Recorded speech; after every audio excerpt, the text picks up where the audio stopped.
Moment of silence.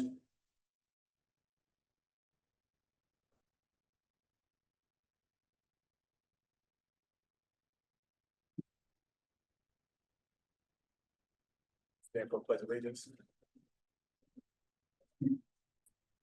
Pledge of allegiance to the flag of the United States of America and to the republic which stands one nation under God, indivisible, with liberty and justice for all. We see the roll call. Thank you.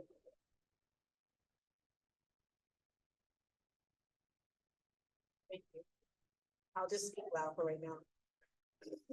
President James Crawford. Present. Vice President Shamika Brown. Here. Trustee Shirley Baker.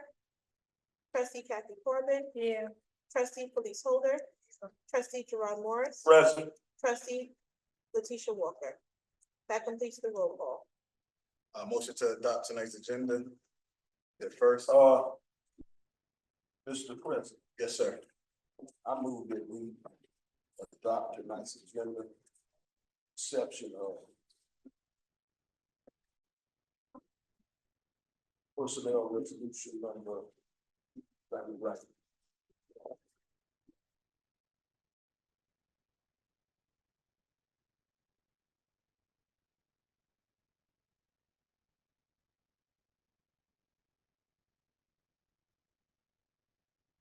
I'll go over what's on this packet, and we'll straighten it out. Two. Personnel two. Um, Personnel two.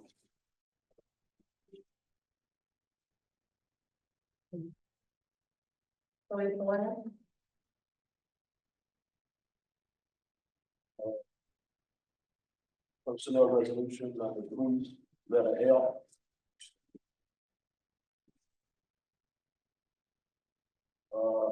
Read now.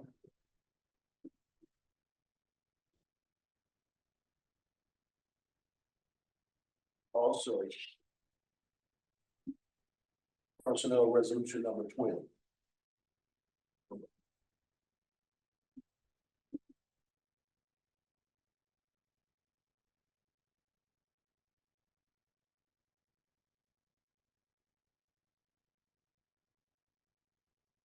So motion to adopt excluding personnel two, correct?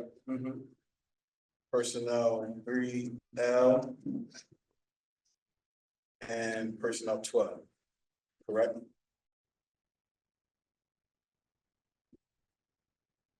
Can we get a first? Holden, second. Brown. Any questions?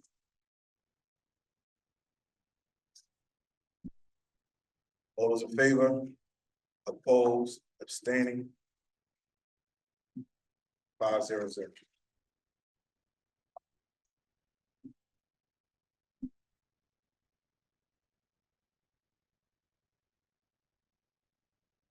We're not tonight to tonight's meeting, combined session.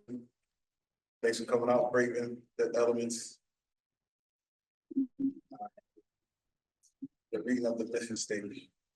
To inspire the passion of others, dedicating all citizens to achieve their full potential. Thank you.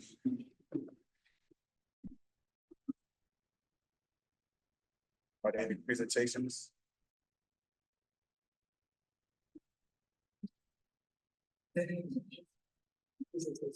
Oh, 16 presentations. Then after the executive session.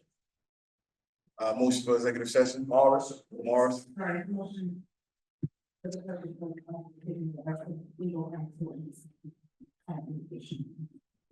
For advice is receiving legal counsel and current litigation. Morris first, Brown. Brown second, question, And also I add a proper to the person. particular personnel to be included. Morris Brown, any other questions, comments? Those in favor, opposed, abstaining, 5-0-0. Executive session. At 5.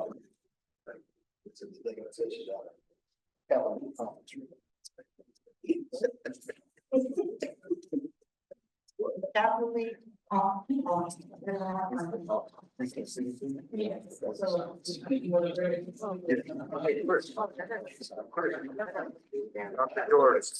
Yes, sir. I got a good day, good day.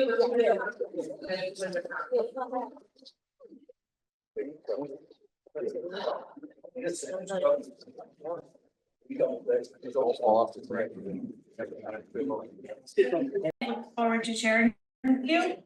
So for our first presentation of the evening, I'd like to call up Mr. Carbaldini and the Special Education Department to talk about a proposed sensory playground.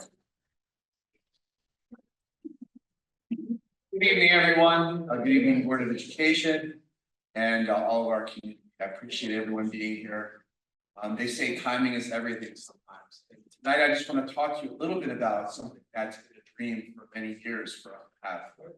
Makes me feel a little bit welled up inside and teary when I think about it, because we have a great PPS team that educates all children, and many of our children have disabilities.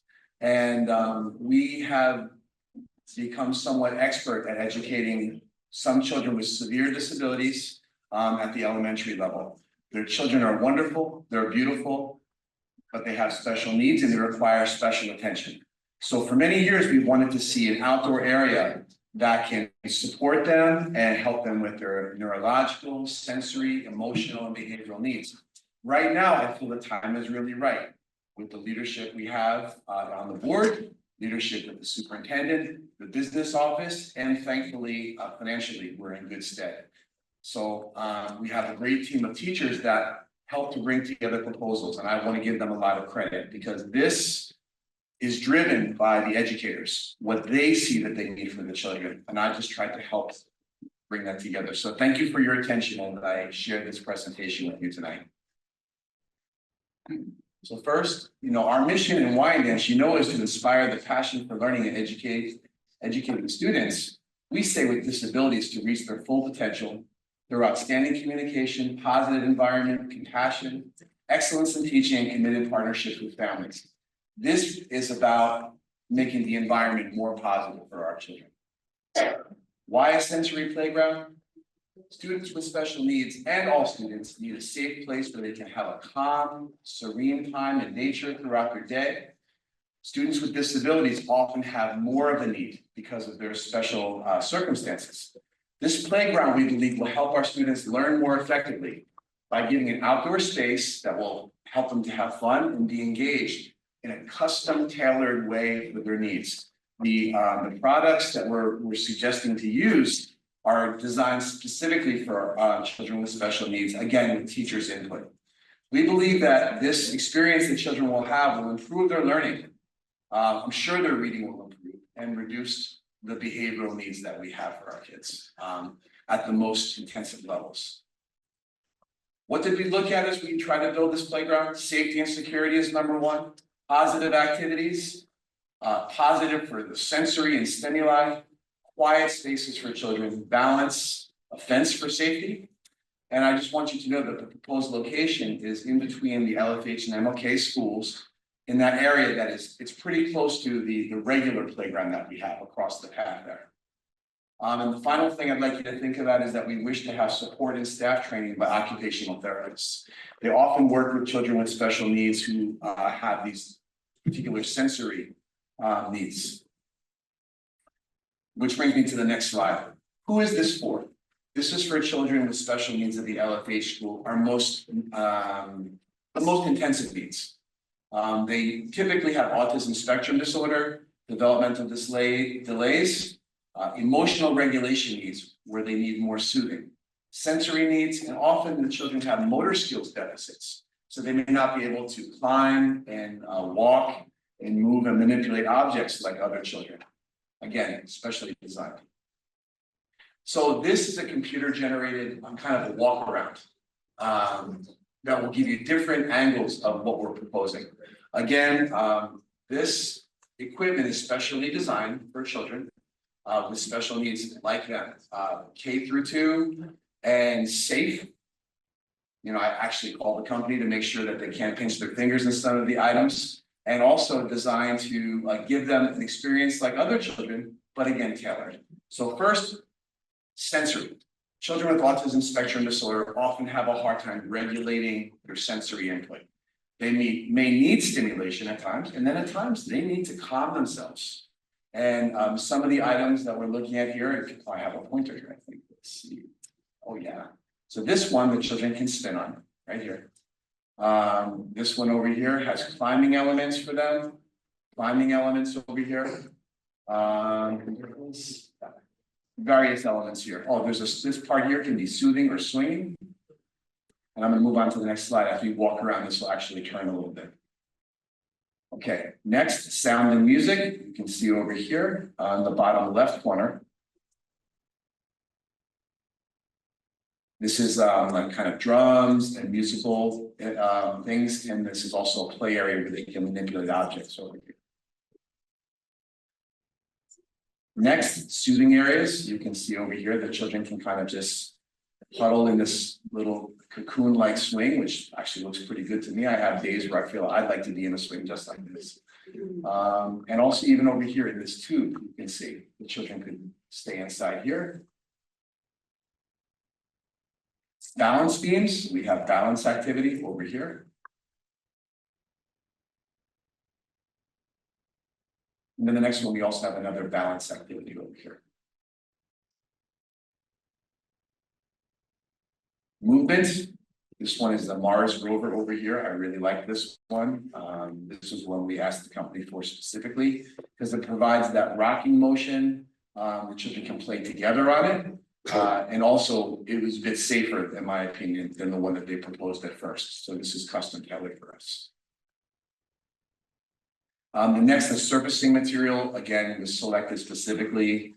This is a TerraFlex poured in place shock attenuating surface, which is chosen because it's safe, it's easy to clean, it's non-absorbent, durable, it's smooth, and it is ADA compliant for people with disabilities.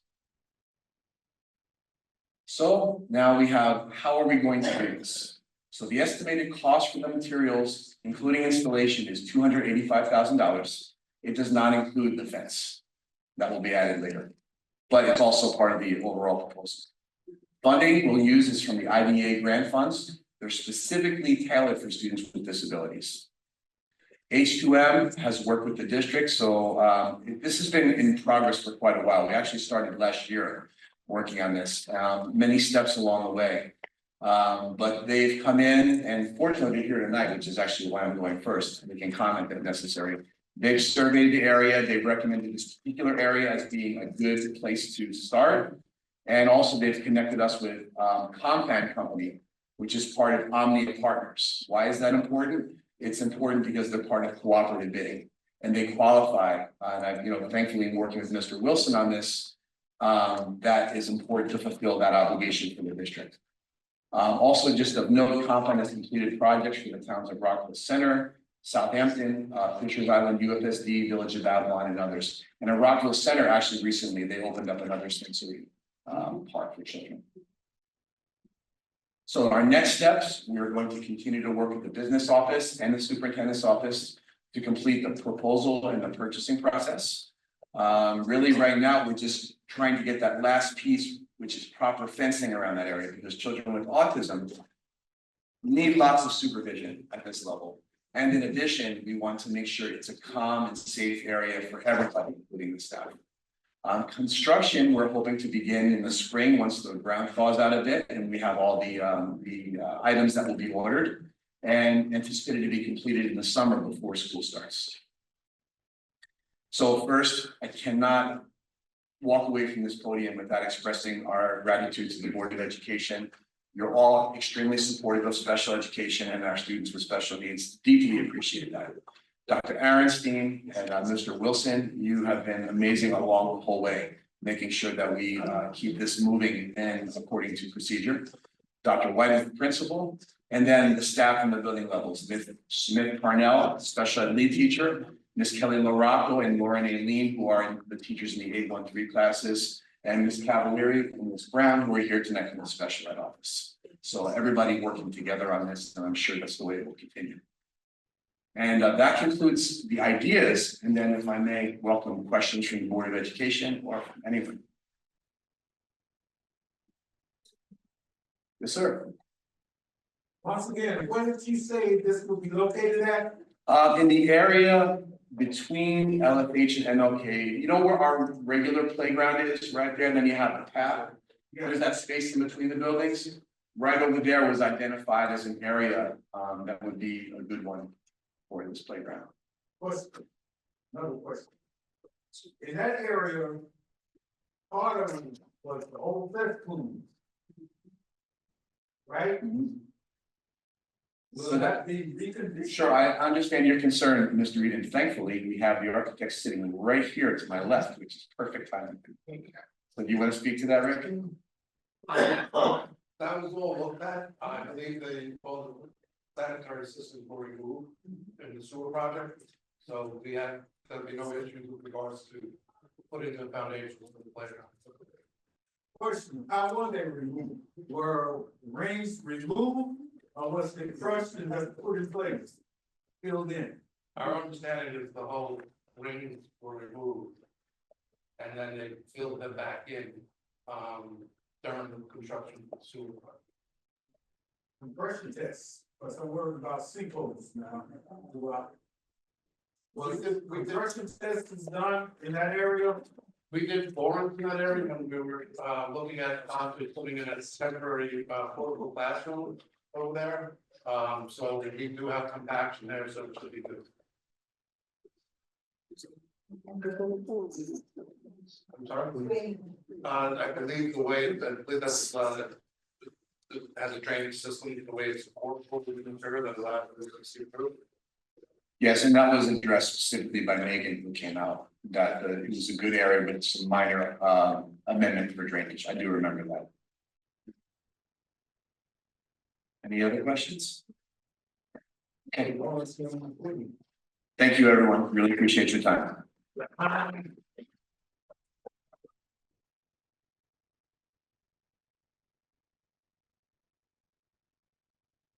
At this point, President Crawford, I would like to invite our friends at H2M Architects and Savin Engineering to give the board an update on the Early Childhood Center.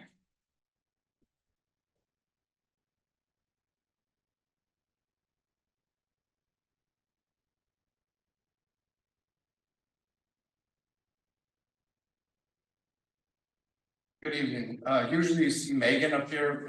She's on maternity leave. So Matt Hauser, who's stepping in to oversee the project in her absence, will be doing the presentation.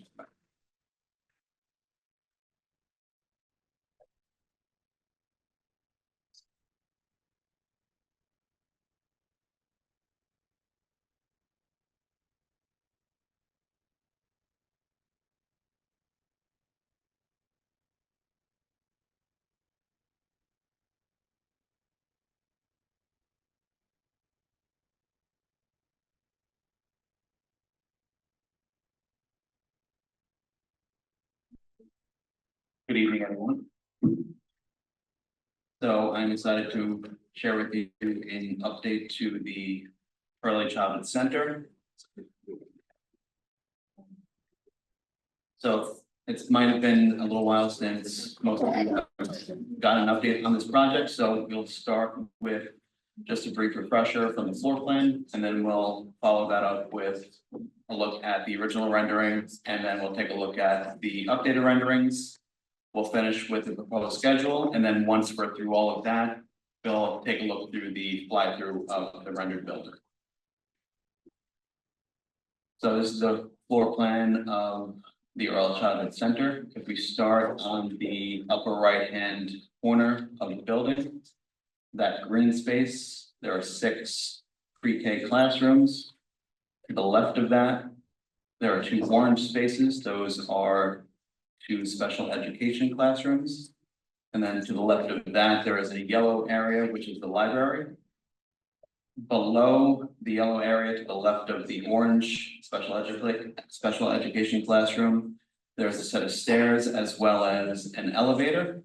These currently go down to the basement. which if you look at the bottom right-hand corner of the screen, you can see the basement layout. This is where we have some mechanical space as well as some IT. There's an IT office on the bottom, some dry storage. And this area specifically, the same shape as the basement. Above the first floor is designed structurally to support a second floor in the future. As we continue towards the left, the darker blue area on the top left is the multi-purpose room. This will be the cafeteria and auditorium for school. To the right of that, the light blue area is the kitchen. This is a full service kitchen. And then as we move down the page on the right, the lighter pink area is the gym. This is sized and striped for almost all sports. There's a basketball court, baseball, I believe also volleyball. And then across the hall from that, there is a darker purple area. This is the administration space. This is where the principal's office will be, as well as the conference room, desk for the administration, and the teacher's work room as well. Below that is the main entrance to the building.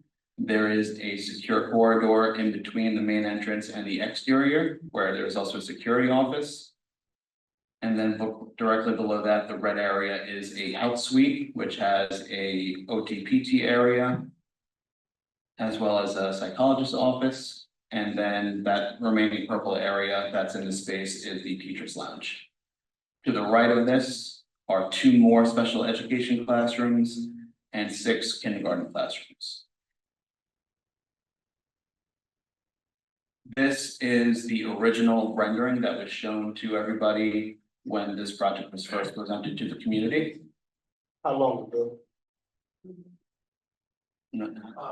Back in the fall of 2023. We didn't see this. No.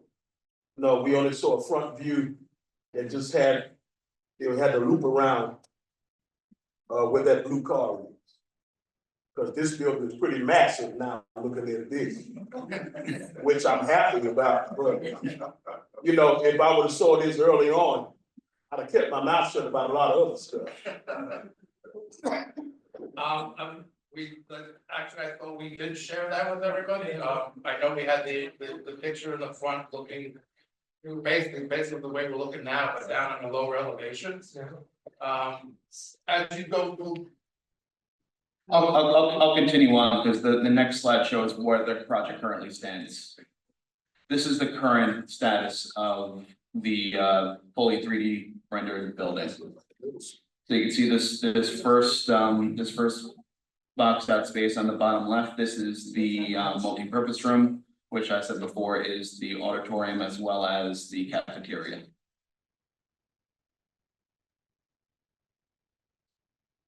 So now I'm going to go through just a few still images from the inside of the building.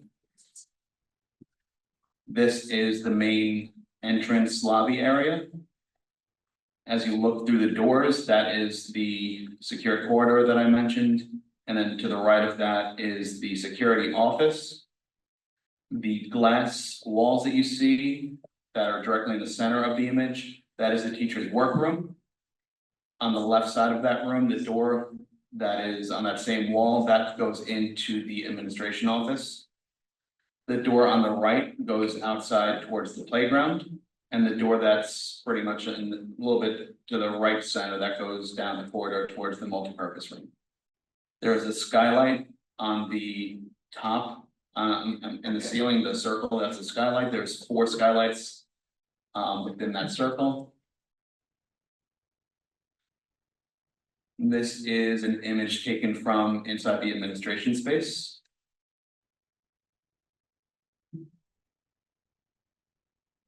This is an image taken looking at the multipurpose room from the hallway. You can see the glass wall that separates between the hallway and the multipurpose room, as well as the door that provides access inside. This is a rendering from inside the multipurpose room. You can see that this features tall glass windows as well as two doors on the left side.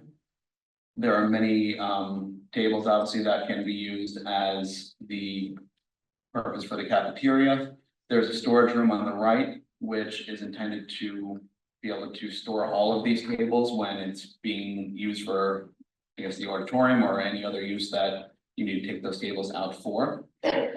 There's a stage that can be used during performances, or if there's going to be some kind of presentation that's going to be held at the school.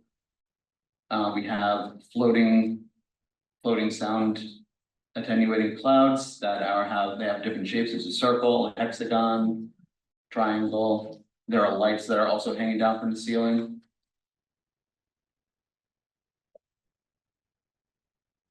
This is an image from the gym. As I mentioned earlier, this has striping for almost all sports. You see the basketball hoops. On the top, basically going around the entire perimeter of this gym, we have translucent windows which will provide light, but since they're translucent and not transparent, they will not be letting any glare from the sun. The windows that are more vertical that are going along the wall are the same type of window. This is just outside of the gym. This is a secondary entrance or exit. These are during the design process, we had just some extra space that was in the hallway that we thought we can add this. We're calling it the reading steps. And teachers can bring their students during a class, or if they have time in the library, they can take a book and come up to the steps and read it, or the teacher can read the book to the students. This area also features another skylight, which you can see in the ceiling. Same skylight that is in the main lobby. This is the library space. You can see we also have some lights hanging from the ceiling here as well. There is a reading space in the center, as well as some tables and chairs and some bookshelves on the right. This is the main corridor that you would see in the pre-K wing and the kindergarten wing. You can see the tall ceilings. The reason for this is so that on the right you see there are windows. These are the same type of windows that are in the gymnasium. Again, they're translucent, they let in light, but they don't bring in the glare from the sun, they only bring in the light. We also have some lights on the left side. It's up lighting so that during the nighttime it's illuminated and it looks nice from the outside. And this is the classroom. On the left side, there are cubbies for the students. There is a bathroom that is on the left there. You see the door.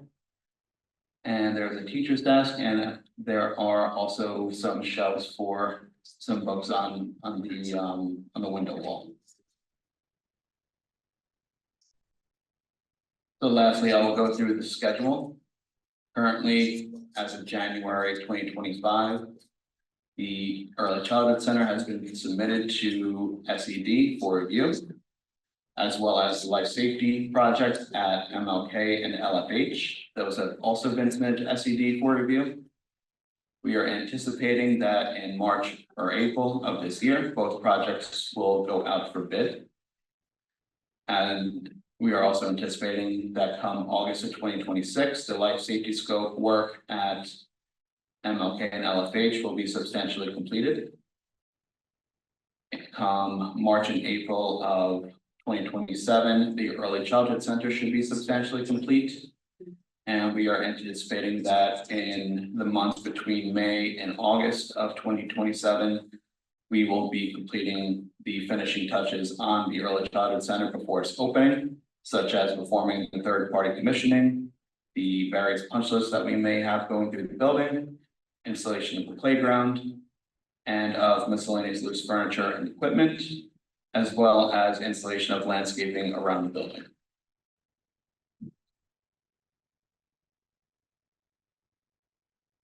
At this time, I would like to show the live room.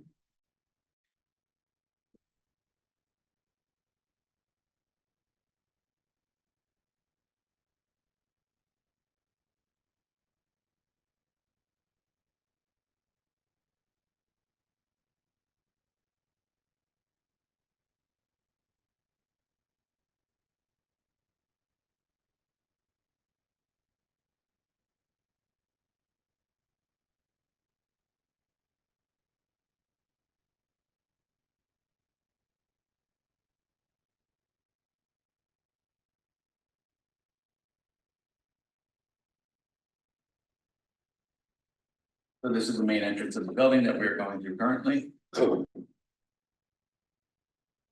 And now we're standing in the lobby. We're gonna make a right and go towards the health suite.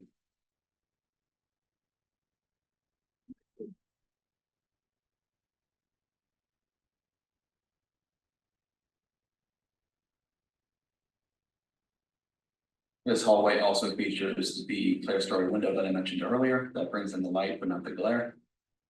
This is the health suite.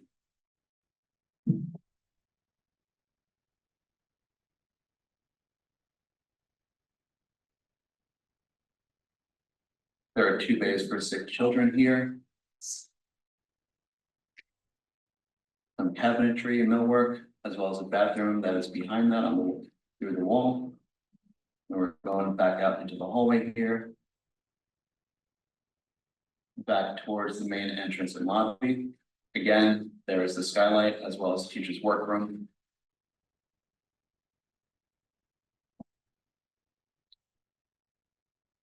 And we're now traveling into the administration space.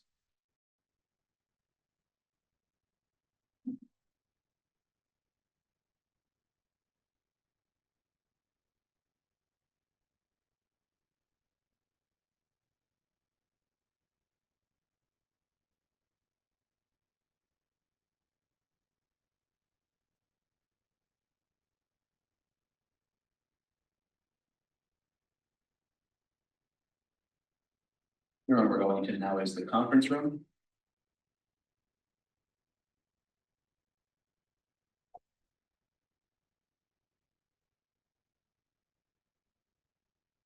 We're going back out into the hallway. Towards the right is the main entrance, and towards the left is the multi-purpose room.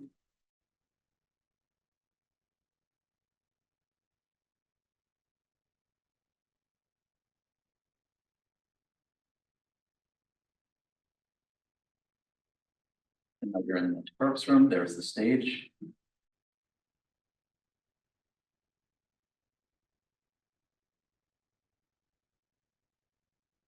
That big box that you see on the wall there, that is where the roll down door would be for the kitchen staff to serve the food to the children.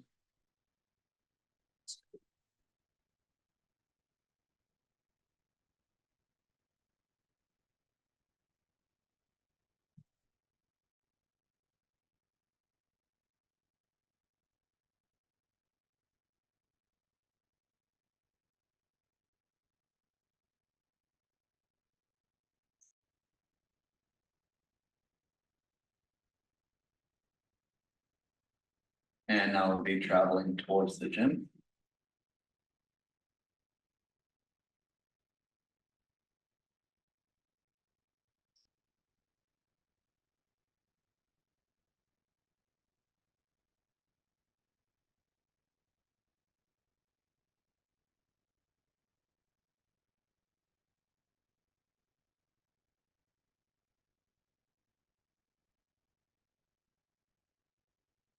Right there is the library. Towards the right is another wing of classrooms. And then to the left here is those reading steps that I described earlier.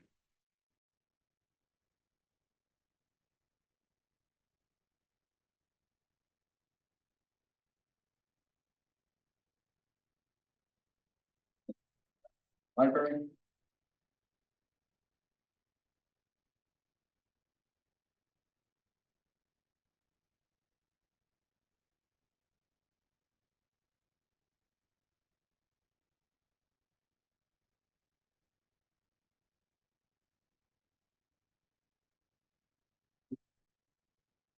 And now we're going to make a left here and go back out into the wing of classrooms. And we will go inside one classroom here on the left.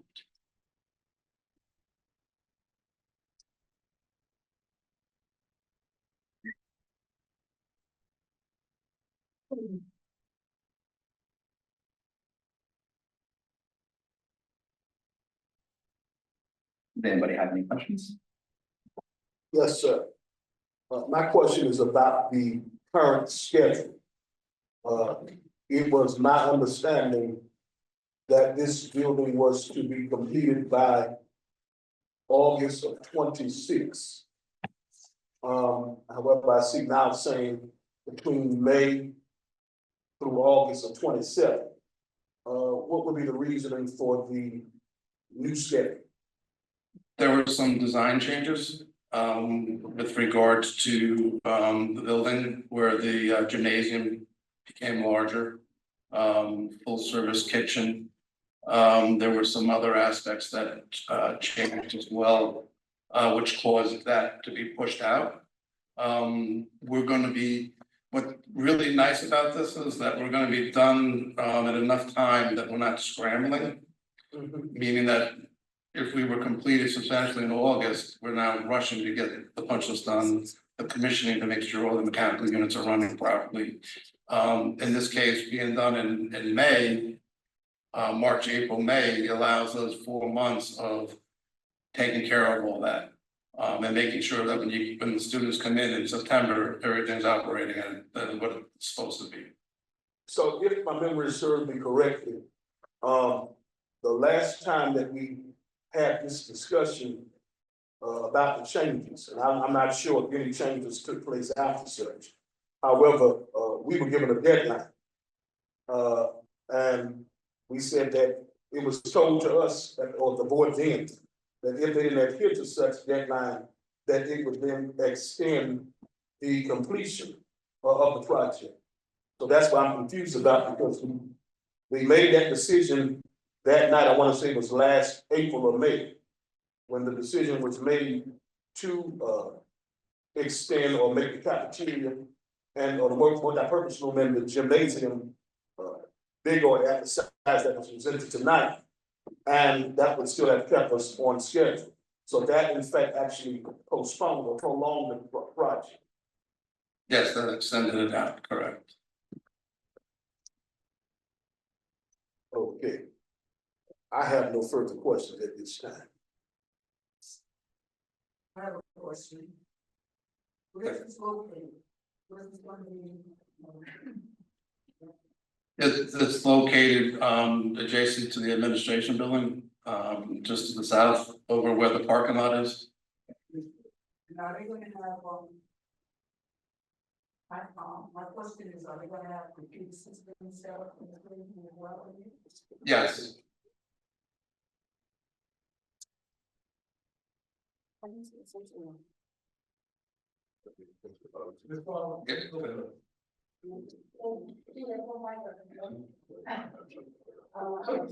schools, I'm just wondering if you know, I go to particularly the video behind the stage area, there's a way for blind for the children or something. yes, there'll be blackout shades for when those performances take place. All the windows will have, blinds. The one thing about the building, we took into account as much sustainability as we could. There's a lot of natural light coming into the building. The corridors, we're bringing natural light with the clear stories into the corridors. And we have those light fixtures that Matt brought up. When it's dark out, they brighten, and when it's light out, they lower. So we have little lighting controls in addition to that. The pitched roof, metal roof there, could take on future solar panels. So again, keeping in mind of sustainability and renewable energy system. You said that it was a portion of the building, that was another debate too that we had, that can sustain a second floor. Correct. Looking at this, what portion of the building would that be? That would be on the left-hand side. The pitched roof would be removed and then the structure is designed for a second story to go above it. Got it. But it's in the same. First, since you said roof, what is the make of the roof? What it comprised of? The pitched roof is a standing seam metal roof, and then the flat roofs are EPDM rubber. The next question is, since we made changes, did the price of the building go up as a whole, or did it remain the same? When we provided that information to the district, There was an argument there, and we Sure wanted was. to change, but we didn't want the fee to go up. no, there's still the bond issues. We did not encroach into the $46 million bond issue. That ain't my question. Okay, I'm asking if this present building that's on the screen there, compared to the building that was we first presented, how much did the cost go up, projection? I don't recall exactly what the figures are, but it did go up because of the increase in size of the gymnasium. Yes, and the second floor for the steel structure to support a second floor. So all of this building is gonna fit in that space next to the spray pad. Yes, That Yeah. is space. Yeah. All this gonna fit. yes, it looks bigger on there than, you know, it's a 46,000 square feet with square footage in the basement.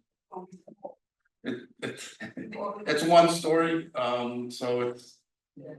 Now, is it possible you can give us an overview of what this building gonna cost us then and now? Can you do that? We can provide that to the administration, yes. Ain't worried about it, we're not worried about us right here, right now. I don't have that with me at the moment. Oh, okay. So you would provide that, We can provide that, yes. this all. And my next question. Will there be much contingency built into this project? Yes. We have a 10% contingency being carried through during construction. What that contingency? It's a construction contingency, 2%, 3%? 10%, 10%. yes.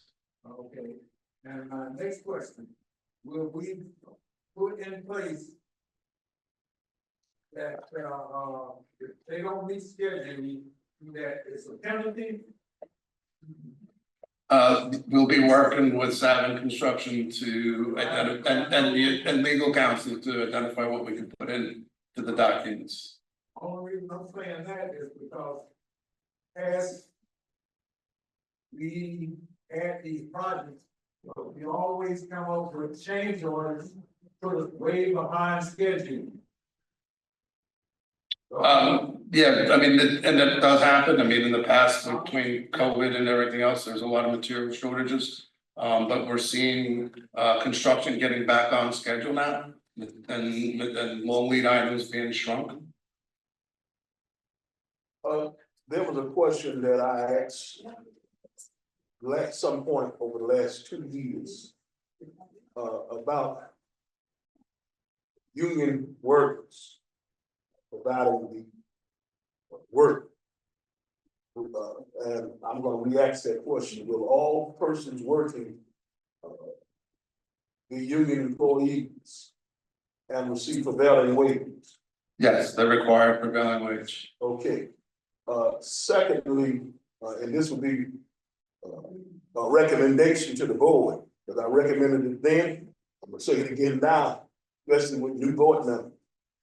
We may want to consider signing with the building trades union. But I'll leave that alone and I'll talk more when we get in front of legal counsel. Also, with respect to MWBE and with the law stands in New York State, will MWBE companies be given the opportunity to also partake in the construction of this building? Yes, we'll be having those discussions. Right now, we're showing that we'll be bidding in March, April. So between now and then, we'll be ironing all those items out. And will they be vetted? And the reason why I say that is because at the passage of this law, a lot of well-known and big-time agencies, some folks decided to take the name out of, or the company out of their name, put it in the wife's name. So I'm talking about true MWBE company. I'm sure you know what I'm talking about. The answer is yes. So the recommendation is going to be generally, districts have endeavored through the contract, through the bidding process to require X amount percentage for minority, women-based, MWBE, and certification and all the rest of that. The reality is, it's impossible for the district to legislate it. Second, it's impossible for the architect or the construction manager to be able to validate all of that ahead of time, because basically all of your bidders will have to, in order to be fair, you have to put all of the bidders against the requirements. In that instance, there are firms that are out there that we're recommending to the district that the RFP goes out for an independence compliance officer. So that takes it away from the district, the architect, or anyone else, because having an independence compliance officer will also require them to vet and validate that they are certified with the state as MWBE. They will also draft your draft and create, you would adopt, of course, the diversity plan requirements, because they vary greatly. There are times when, in good intentions, you can put information into a diversity plan that only hurts you. Example is mechanical equipment. You cannot expect there to be a minority or women-based firm that actually makes this specific type of equipment that matches what you already spent $1 million on. So therefore, we're able to vet all of that out so that now this document will satisfy the needs of the district to be able to meet the schedule, but also it gives you the best possibility to be able to have the most minority and women-based participation, not only the firm as a firm, because now they can subcontract to firms that may be smaller, right, which you can't legislate, so they may not win the project, but in order for this company to say, I'm gonna be a GC for this project, they're gonna have to go and find a firm that's on the list, that's qualified, that will represent that base that we're looking for in order to meet the requirements. The other thing on the back end, and I speak from complete experience with this, because the independence compliance officer that we worked with in Yonkers, Rochester, Syracuse on large projects like this, just as you stated, the GC and other large outfits can do a lot of things that there's no way, unless you're an attorney or you're in the business, to be able to qualify. And the independence compliance officer on the back end will then allow us to ensure that we're not paying you unless you meet these requirements. So it's not only just to be able to get the job, because sometimes they'll load up, they'll front load, right? And then in the middle of the project or toward the end, they don't even get paid. So that's the reason why we're saying that should not be on the district. You do not want the burden. There's no way for the CM and the architect to be able to care for that, and it's a reasonable expense. The RFP is going to go to the business office within the week to be able to then look at companies that are out there that provide this service, and it's not a lot of them, but they are minority firms and they are very good. And for me, we just finished the $80 million building in Yonkers, new the Justice Sotomayor School for pre-K to 8, and they've saved us tremendously. So I'm a big advocate of ensuring not only for the benefit of the district and the community to get the best, but also that's how you ensure that the funds are properly maintained without being taken advantage of because of the loopholes that can exist. Thank you. You're welcome. Think of that. But then is it possible to require or ask each discipline to give an itemized bid list? There's a schedule of values that they will have to, they. The, Put in. well, they have to go based on the specifications that's in the spec book as well as the drawing. So the architect will determine what is going into the building, and then they're required to bid on what is that gonna cost. And then the cost of then putting in the superstructure, the steel, whatever, they then have to itemize that out. You do not get that ahead of time. And that's a requirement after the bid. I have a question. Yes, With this area, should they build this building? yes. What is the school? What is the, So it's just. It's connections. yeah, so you're gonna tie, so similar to,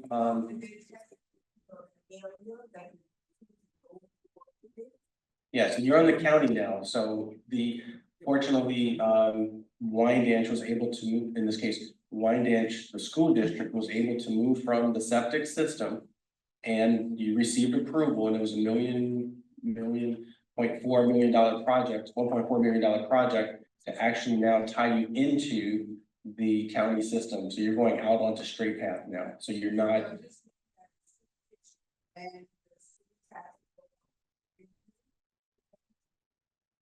No, so that project was basically tying into what they already had. And with generally, they will, similar to the natural gas restriction, if there is a supply issue, or if there is a capacity issue, or if there's an infrastructure issue, you will not be permitted to move forward. So their plans are always, 5, 10, 20 years down the line.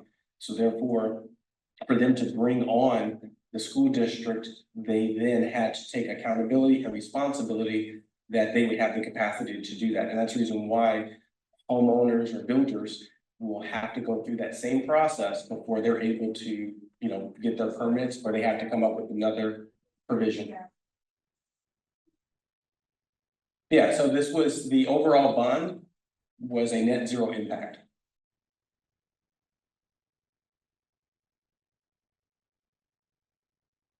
Any other questions? So all the way in the back. So you expect to, about student jobs and stuff in the project? One more time. Will give students jobs. And so. Yeah, so there are different requirements in the state with regards to that. There are different provisions that can be made for like internships and apprentice programs, if you will. That in this instance, that's another benefit of having an ICO. Because then they are able to work, like in this case, the district and the bid cannot legislate who's hired because it has to be on the prevailing wage. However, by having an independence compliance officer, not only are you helping them get in touch with these local firms, local companies that are able to participate with the larger ones who can carry out a job this size, they also potentially can then be notified of those who are in vocational, classes or other things that may be able to be hired, and it would fall under an apprentice, not as a hired contractor, hired work. But to speak to that point, Mhm. and that's the reason why I remember, I think we kind of had a debate on this last year. When I said that the board needed to sign with the building trades union. Because that way we specify to them that with this project, one, not only will it be prevailing wage, but students as well as residents in the Wyandanch School District will be able to get these apprenticeship opportunities right here in the district. Because, I don't know who's gonna be working on it, we only know who's gonna be awarded. But if we put out that stipulation ahead of time, once the project is completed, you would have a group of people in the Wyandanch that would then have union job. Yeah, again, it's within your independence compliance officer who will then help to make the connection between those that are available, the companies that can then put them on payroll, and then how they fit into the overall arrangement of being able to meet prevailing wage, because really that's primary. So the internship, the apprenticeship, all of that is secondary and third to prevailing wage, because that's what they're looking for. There are provisions that are guided by the state when it comes to an apprenticeship program, and that's the reason why prevailing wage helps, because you simply include that as part of the bid, that they have to belong to the apprenticeship program, which is 9 out of 10 times, it's the union shop. So therefore, they already have those provisions in place so that those who are really interested locally are able to take advantage of it. So, and there are guidelines around that, of which I can't speak to at this time. Meaning I don't have the details of all that. But my advice to the board is that we need to ensure that we have. And, we can say it, but if we don't put it in writing and say that, we want to ensure that residents in Wyandanch are given the opportunity to have a union job through, and through the introduction of such would be this project, that all we do is talk. No, or to clarify and to enlighten, because the diversity provisions that the state allows, there's it hasn't been decades that this has been going on, so therefore they're endeavoring to meet the need of the district to have a firm sizable enough to be able to qualify to build it. So that's number one. But two, it is in writing. You hire the independence compliance officer. That independence compliance officer helps the board to draft from a template a diversity plan. The diversity plan includes the percentage for minority, the percentage for women, that it has to include the apprentice program. Now, when that is included with the actual building plans and the specifications that go out to bid, any contractor who actually bids on the program will now have to meet X, Y, and Z before they can be awarded. However, there is one provision, because sometimes it's impossible. So therefore, they have to demonstrate good faith efforts. In addition to meeting the requirements, anything that cannot be met for some specific reason, the good faith a good faith effort must be demonstrated in writing by them going to the ICO, getting a list of 10 or 15 that would qualify. And if you do not submit and demonstrate that you actually communicated with the ICO to get that list, then you don't qualify. There's no award. But see, And that's all in writing. And that's also board approved. So the ICO cannot do a single thing until they'll provide you, so that you don't start from scratch. Here's what other districts have done. You modify it because it's the same thing, women-based, minority-based, equal opportunity. Now, what percentage are you looking for, what's reasonable, apprentice program, and that's it. And now the contractors are required, when they bid, they can't get awarded until they go through that long laundry list, and contractors are beginning to get the message from the community that they have to abide by this, because we are rejecting contractors because you're not a responsible bidder, right? That's what responsible bidder means. You have to be responsible to what the district has required in the diversity plan plus the building plan. but see, I talk from the aspect of hearing all of this once before and not seeing it done. Here, when we all have seen the $500 million project right across the tracks, where not one person in this community received a job and still has a job to this day from that project.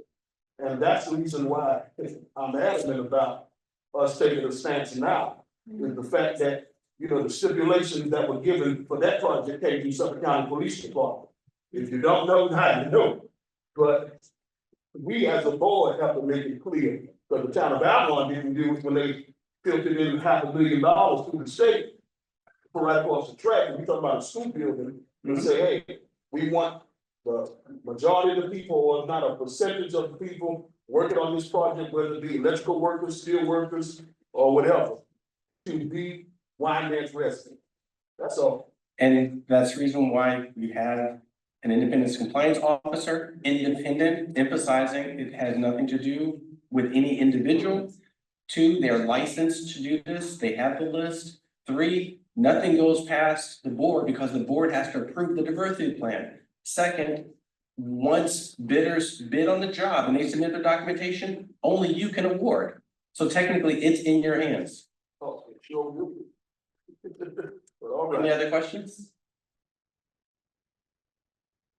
Awesome, thank you. We have some handouts from the first presentation. Oh, done. I'll leave them up there.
Vice President.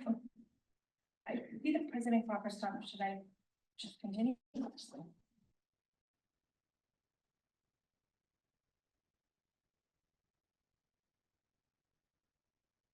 Okay, so thank you very much. Sorry, this is not something I normally do. Tonight, the cabinet has prepared for you a presentation. It's the first of a series of budget presentations. Tonight, we will only speak on recommended expenditures. You will notice there's not a single number in the presentation because this is a series. At the next board meeting, we will present, or Dr. Larry will present with Mr. Wilson's help, a presentation on revenue. Revenue is the money we expect to get. So we have 3 goals in the overall process.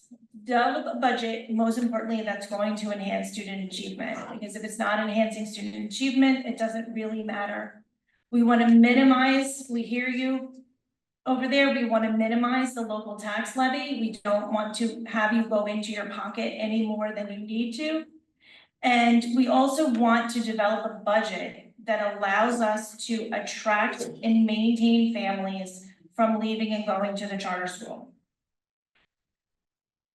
So tonight, I could read all of these 13 bullet points, or I could give you a moment and allow you to read them yourself, but this is kind of a table of contents for tonight. We're going to talk about our staff, the services, and then miscellaneous.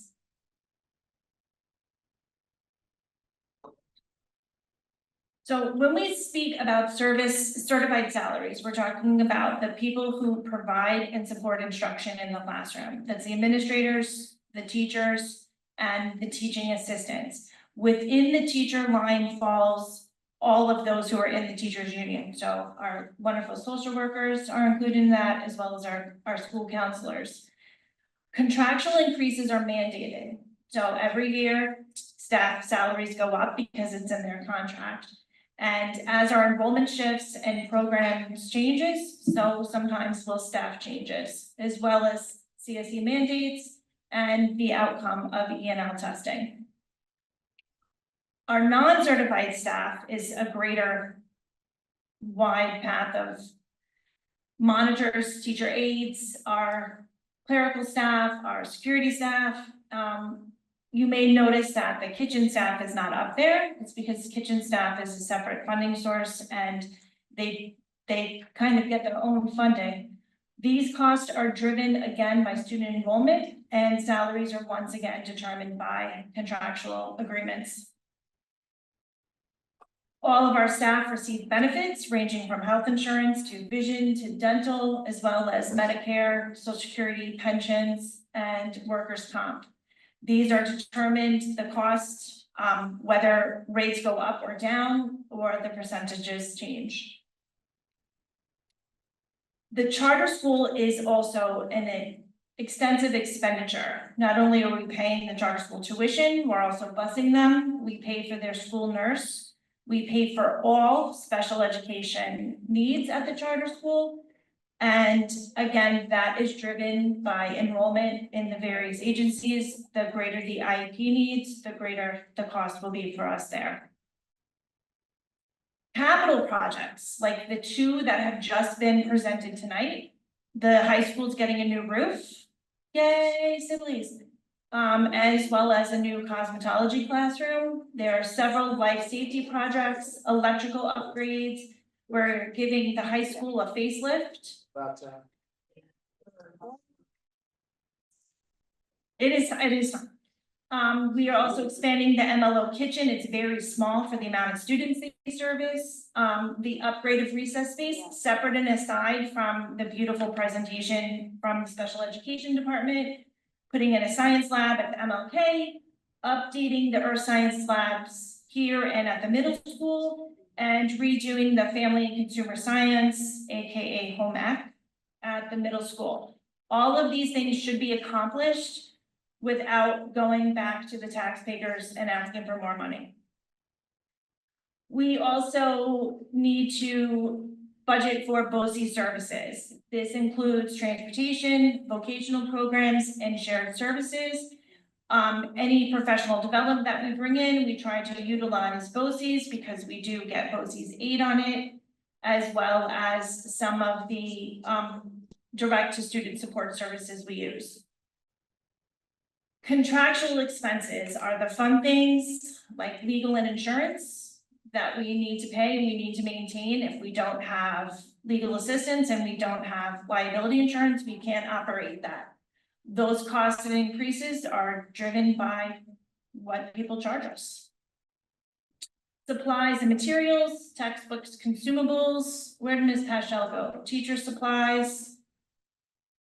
And as well as maintenance and cleaning supplies. All of those are expenditures we have to anticipate and plan for. We also anticipate and plan for outside special education services, including tuition and transportation. And last but certainly not least, utilities. I know my house, everything, it seems like it's going up, and I think we're experiencing similar things here.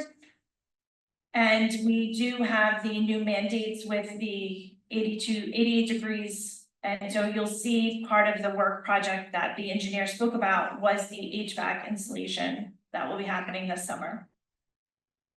In addition, we have field trips, athletics, extracurricular activities, and curriculum development. There are new standards coming out, the next gen standards. We have to be prepared. We have to provide our teachers with support, and we have to provide our students with materials. And now on to the fun highlights. We are doing new course offerings, and here's a list that we really try to focus more on the MLK in the middle school here.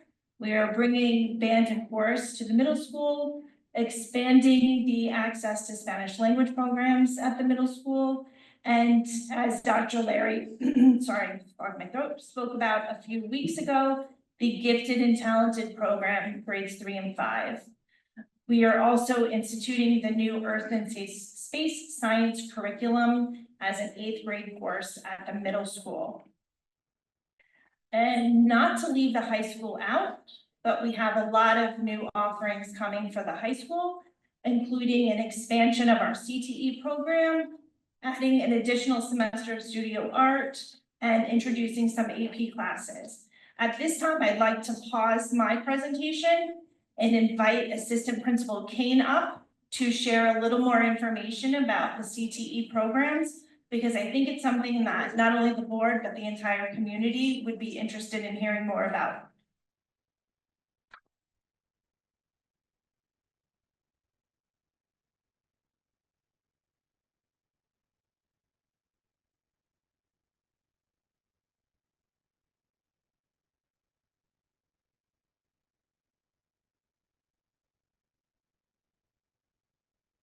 Good evening, members of the board, faculty, staff, community, and any partners who are left.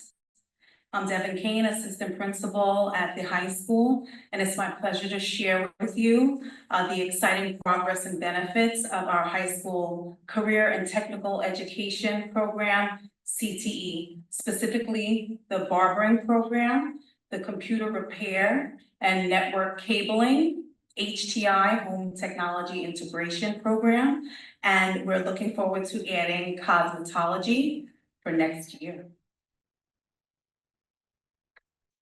The high school CTE journey officially began in 2020 when members of the high school leadership team visited a model CTE high school in upstate New York.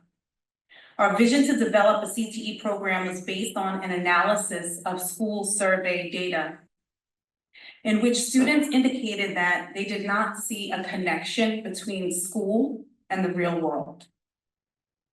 This disconnect impacts our attendance rate, and we knew that CTE classes would be an incentive for students to attend school.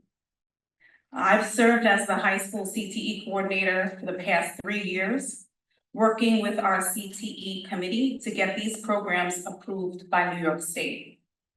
Our CTE programs are more than just courses, they're pathways to real-world careers, designed to equip students with the skills, certifications, and hands-on experience needed to succeed in today's workforce. Through these programs, students not only learn valuable trade skills, but also build confidence and character, professionalism, and a strong work ethic, preparing them for direct entry into the job market and further education. And we are fully aware that outside vocational programs will never support our students the way we will in-house. Over the past 2 years, we've seen incredible growth in student engagement, industry partnerships, and certification opportunities, from students mastering precision cuts in barbering to troubleshooting complex computer repairs. These programs are bridging the gap between education and employment. Tonight, we will highlight how our CTE programs are transforming lives, strengthening our local workforce and community, and positioning our district as a leader in career and technical education. We would like to thank Central Administration and the board for supporting our CTE programming. Whenever we need anything, we ask for it, and we've been able to get it so that we can get these programs up and running. Thank you. We would like to thank you also for affording us the time tonight to present. And I will now turn it over to our CTE team.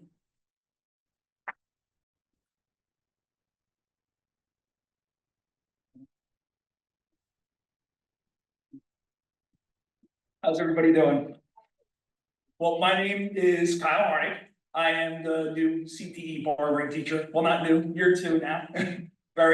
First, before I even start, I just wanted to say thank you to administration for this opportunity. I want to say thank you to you guys for this opportunity, and I want to say thank you to these kids, because if it wasn't for them, I wouldn't be here.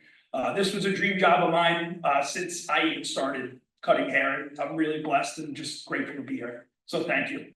But my name is Kyle Harnick. I'm from Riverhead, New York. I am currently the teacher here for barbering. I have 10 years or almost 10 years of experience.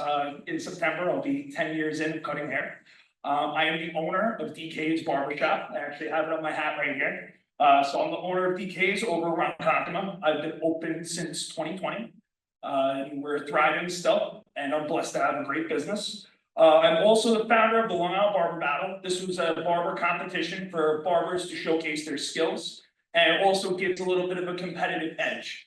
Right here, if you see, Luis has his little trophy. He actually participated in the student category of the competition. He got 3rd place. So that was very impressive. I would dream at his age to win something like that. So I'm very proud of him. I'm also a graduate of Eastern Suffolk BOCES. I graduated in 2016 from BOCES in Belport. I am also a graduate of Riverhead High School and a graduate of St. Joseph's University over in Patchogue. I also have a degree in history adolescent education. So moving on. Thank you.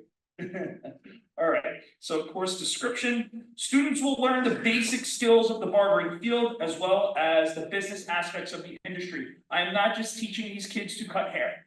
I am teaching them more than that. There is more to barbering than just cutting hair, right? You have to think about your future, you have to think about your retirement. If you ever want to open a business, right? You got to think about all of those aspects. I also try to teach these kids as many different services as possible to make them as versatile as possible. That makes them more valuable and increases their chances of being hired into a barbershop. So also with my class, it is a 2-year course. Over those 2 years, the kids will gain hours towards their license. They will need 500 of those. So towards the end, when they're done with that, they will then have the opportunity to go take their New York State Master Barber License exam.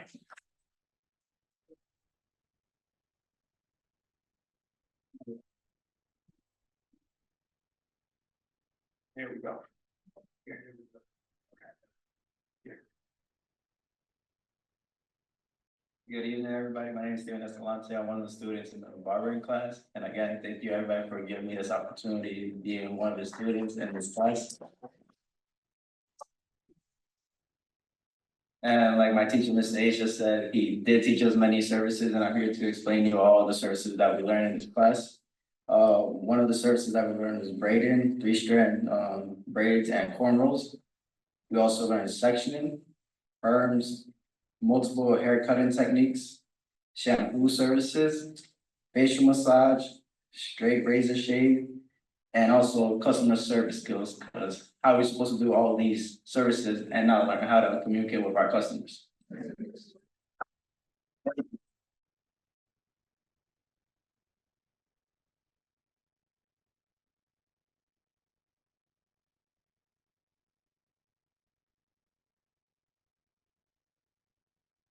Good evening, everybody. My name is Luis Mejia. Thank you for inviting us and letting us explain the worth of barbering in our school and how that helps us out through learning a new trade, and now also that may able to create our own businesses. Through the past 2 years that I've been in the barbering class, we learned so many stuff. Shadowing is one of the most important ones. That's the way a barber becomes the barber that they are. That's the way you learn how to cut hair, how to become the person, a barber, not only from a level having a license, but a skill level up, you know? And also helps us out through the career of barbering. It also makes us learn more about the business wise and not only the learning wise and making money of it. As well, it also makes us being able to grow not only in business wise, but also being able to get a license and to create our own business. Right now I'm 18 years old. I started when I was 17. I learned trade of barbering, and having the barbering classroom in one made me being able to have a stable income coming at the age of 18 years old. Right now,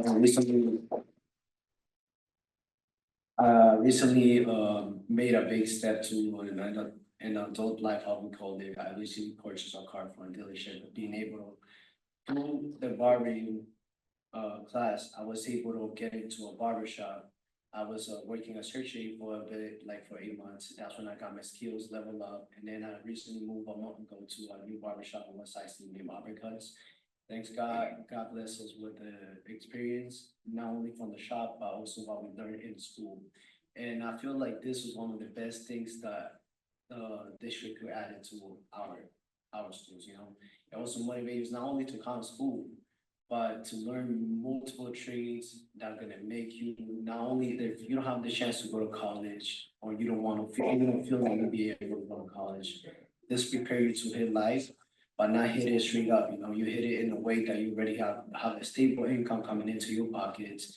Not only that way, you're also able to, like in the future, open your own barbershops. It opens up your mind to the adult life. It helps you mature a lot.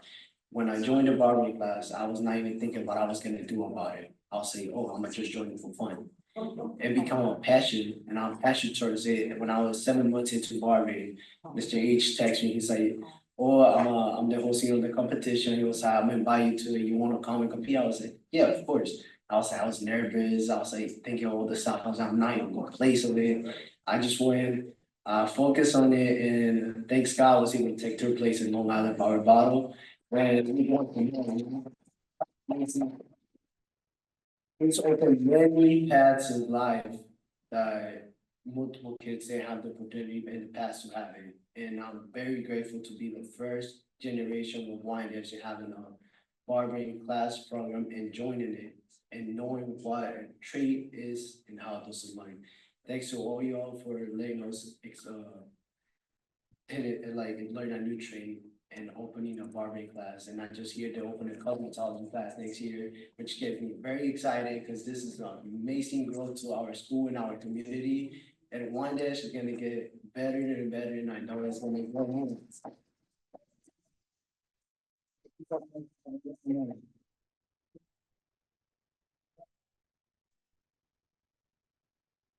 All right, so also we do have some exciting events. We do open up the barbershop on Fridays.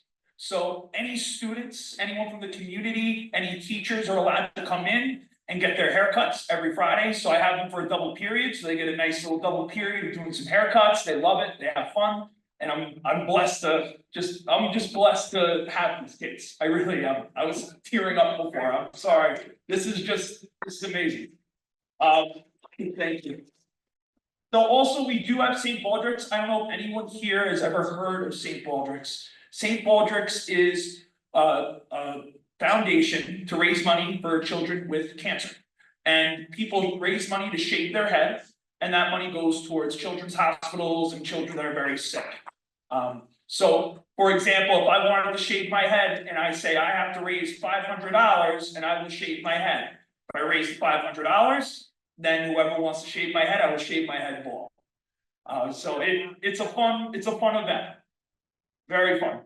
Also the barber competition. So I had my own for 2 years with a partner. I am now moving away from that, and I want to make it more student centered. So I am now reaching out to a lot of the barbering programs across Long Island, including BOCE's and William Floyd, as well as Ms. Tina's mentioned their CPE program. I've reached out to them, and they're willing to come here and do a barber competition involving the kids. And I think that would show them a different aspect of the industry as well. And then last but not least, the IBS show. It's called the International Beauty Show over at the Jacob Javits Center in New York City. When I was in BOCE's, I got to experience it, and I thought it was the coolest thing I've ever seen when I was 16, 17 years old. And this is a trade show. So this also gives the students the opportunity to network, right? And to experience the trade show, to see all the different companies, all the different types of implements and tools. So I know I did put in for it, so hopefully. Yeah, yes. Awesome. Yep. And he wants to show off a sweatshirt, that's a sweatshirt. Got a whole Wyandanch barbering class to each. You got out here in the loading, I can show you on the phone. Got one with your head. It said part is right there. We came out for this year for our seniors and juniors to wear it, and we're gonna show them the Wyandanch. Right. So also partners that we are collaborating with, Sir Shave over here in Wyandanch by the train station. We also have Uppercuts Barbershop over in West Islip, as well as my barbershop. Oh, yeah, it's supposed to be around Kakuma, but over around Kakuma as well. So this is a picture. This is Mr. Stephen Escalante. If you look to the left, that is a before. This is his first haircut he's ever done. And if you look to the right, that is most recent. So that shows his growth from last year now to this year. And that's Luis. That was one of his first haircuts. And that's his haircuts today. And here are some images from the barber competition. And this is in the classroom. More in the classroom and more. Any questions? actually, I have one question regarding the apprentice, Okay, or how that works. One master barber can have, what, 3 apprentices under? yes, they can have up to 3. So the students here, when they go in to barbershops, they get hours towards their license. Oh, okay. So if they, like, for example, Luis and Steven, they go to uppercuts. Now I give them a timesheet that they get signed. The barbershop owner approves, they were here for 8 hours this week. I collect it and then I put those hours towards their license for approval. Okay, so it's not just, solely based on your master barber license. So that you're able to serve more students if you would like to. Yes, Yeah, that's it. any more questions? No, thank you. My barber was back there too quiet, so that's. Thank you, guys. Excellent job. Hello, hi everyone, I'm Dr. Wu, so thank you for the board administration to their support in pursuing something I'm passionate about, which the importance of computer technologies everywhere, especially with AI and just in-district repairs and projects. So this is the CT Computer Technology Network Cabling HTI, which is home technology integration, like AV systems, soundbars, smart TVs, Google Nest, and so a little bit about me. I've been around the block. So my name's Shanwei Wu. I have a doctorate in education from Harvard University in education, specializing in instructional technology. And Masters of Instruction Technology at NYT, which is a partner with this school and the program. So I have over 40 years of experience in the computer service, network cabling, and information technology sector. I started building, repairing computers at the age of 7, so been doing this quite a while. I'm also a business owner, and I provide information technology, computer network cabling, security system, home theater, installations, audio video services, and individual businesses for over 35 years. Actually, after this, I have to race over to Brooklyn because the edibles arrangement there, one of their front computers down, and Valentine's Day, the owner's like just texting me saying, I need both, so just to show the importance of technology. 11 years of experience in instructional technology and higher ed. So I've worked at NYU, FIT, CUNY Central Office, Hofstra University, and Wagner College. Finally, 14 years of experience in computer technology in middle and high schools, Great Neck, Lawrence Woodley Academy, Amityville, Westbury, and Plainview. Westbury, actually, FOCs. So this college level computer technology program considers students achieving high levels of proficiency in computer hardware and software technology in preparation for the college level CompTIA A+ exam, gaining real world hands-on experience and ready to hire opportunities for high-paying jobs with local partners. Students successfully completing the course will automatically receive 19 articulated college credit from New York Institute of Technology, which they're really came through. Additionally, I've already reached an initial agreement with NASA community. They're already agreed to 12 credits. I'm trying to push them to grant 16. And then after that, I'll be working with Suffolk Community College, just hands-on experience. So the students in the program are immersed into lessons, which include a full breakdown specific to real-life computer repair and network cabling. And hands-on approach, critical thinking, and problem solving are frequently fostered among learning activities. And students also frequently assess their skills and how effectively they can follow the standard operating procedures. I don't do a chapter 1, chapter 2 like textbook thing. I believe in as case and evidence.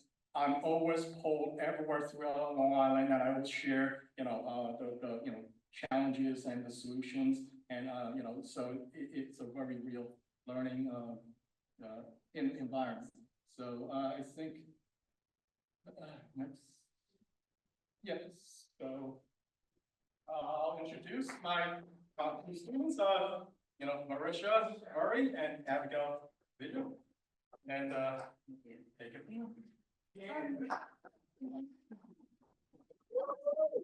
So here are some of the certificates that we're able to gain from this class, which include the CompTIA Plus certification, the U Science Computer System certification, the Acer Repair Technician certification.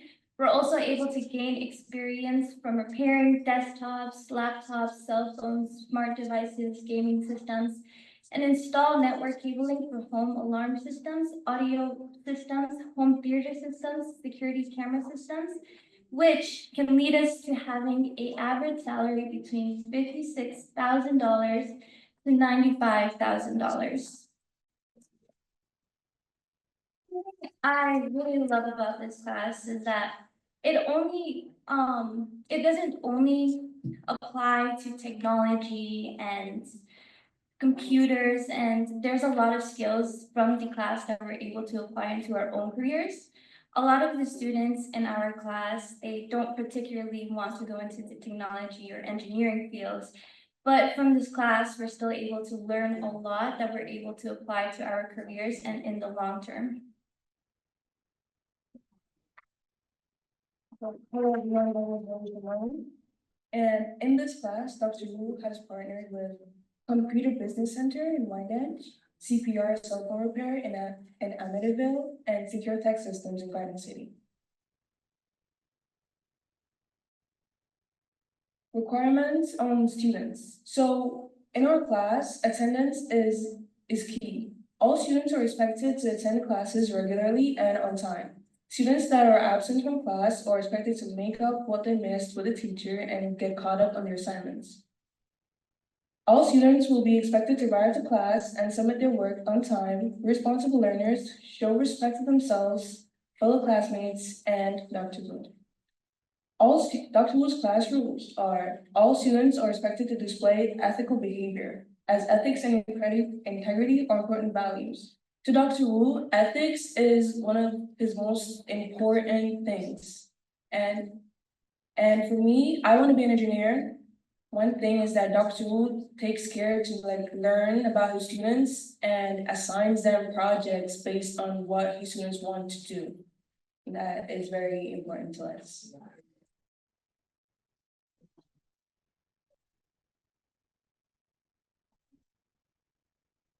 So here are some pictures of, some examples of what we do during the class. Like I said before, our class varies a lot in what we work in. So sometimes it'd be on a TV, sometimes we're building computers or repairing laptops and so. The CTE class is really one of my favorite classes. It's the reason why I wake up in the morning. Like even today with the 2-hour delay, my mother was telling me that, oh, just stay home, like you don't have to go to school, but I knew that Dr. Wu was gonna lecture me, so I needed to come today. But like the SIP says every morning during the announcements, you miss a day, you miss a lot. And I really feel that with this class because it's not only about, taking notes and learning about what does what and so, it's also about getting your hands really up in there. Like over here, I think that's Marisha. Yeah, she's like up in the ceiling, like looking at the wires, and that's really an experience that you don't really get from other classes that I'm really grateful for, really experiencing with this one. Yeah, this was when we went to the AI summit in the city. And at this, we got to learn about all the different things that AI is really capable of. And this was all possible through Dr. Wu making us aware of this and allowing us to go.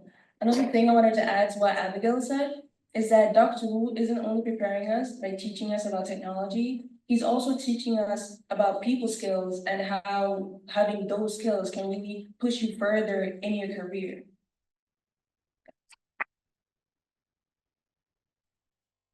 Yeah. Also, to add on to the trip that we went to the city, it really amazed me, going there to the AI summit because it really made me more aware of how much AI is taking over jobs.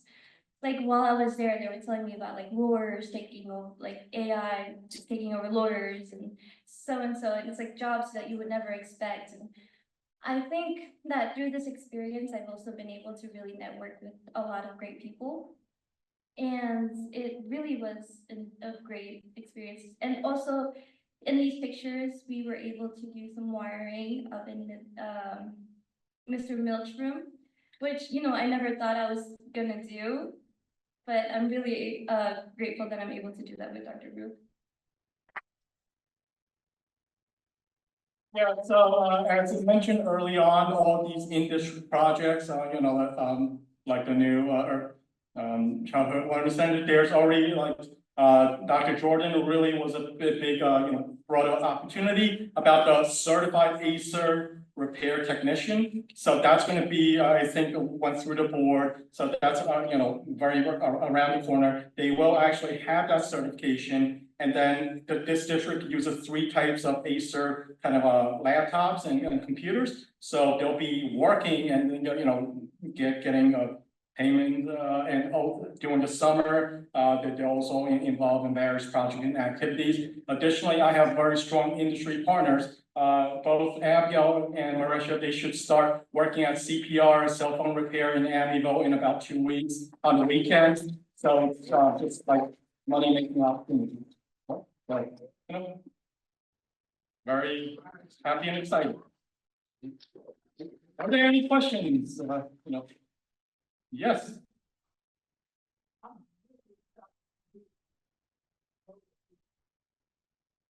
But my question is about the AI. Do they have classes in college that you go further into it? Yeah. So AI, one of the sort of needs that we identified in this district, AI originates from coding. And coding teachers are a little difficult to find because they're usually able to work at a software development company for insane amount of money. Yeah. Going to be AI. Yes. Or AI engineer. Yeah. What is Computers, so it will be under computer science, computer engineering, but they really, just to have any chance of doing that, you really need to start early as like 6th grade and 7th grade, get into Scratch and Python, then go into like C++, Java. I actually taught coding before, but my hands are a little full with this project. And so to get to that AI, you really need to have a strong grasp of coding. It's so important because it deals with, again, the way I teach is not saying you're going to Korea fixing computers or doing AV installation. You're using your skill, like Abigail wants to be an entrepreneur and business woman, and Marisha wants to be, a structural or civil engineer. So they're using, because technology is in everything, so they're going to use what they learned of critical thinking, problem solving into those. And hopefully, if there's more coding resources, that's really going to help with the AI. the skills that they know right now? They'll be able to control a robot. So right now they have been progressing very quickly. So far, we've been on the high school level, we've been repairing tons of cracked cell phone screens, Chromebook screens. We fixed the corrupted PlayStation 4s. Willie Morgan, who can make it, he's like a phone repair whiz, like, he can repair a cell phone in like 30 minutes. So, and he's actually going to be training kind of like, other students in the class. Each of the student has a specialty, and then they kind of share their knowledge, and it's kind of student-led learning. But with it takes time because this is a very advanced sort of curriculum. Because again, it receives 19 college credit, which is about $57,000 at NYT. So, but yeah, it's learning a lot, and it's a lot of positive energy. So, thank you.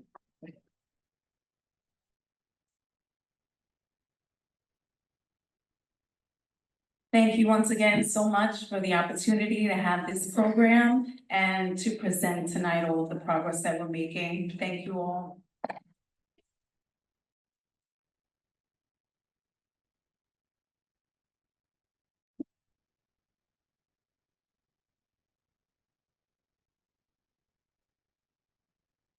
While Liam is bringing my fascinating budget proposal back up, I want to take the time, here in Wyandanch, we speak a lot in terms of teams. We try to say we, the cabinet, but I really want to take a moment and thank publicly Ms. Devin Kane, because this CTE program for the past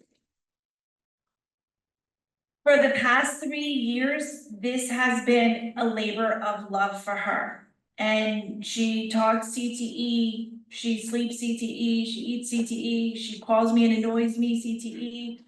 But you see the results of what she has brought to the district.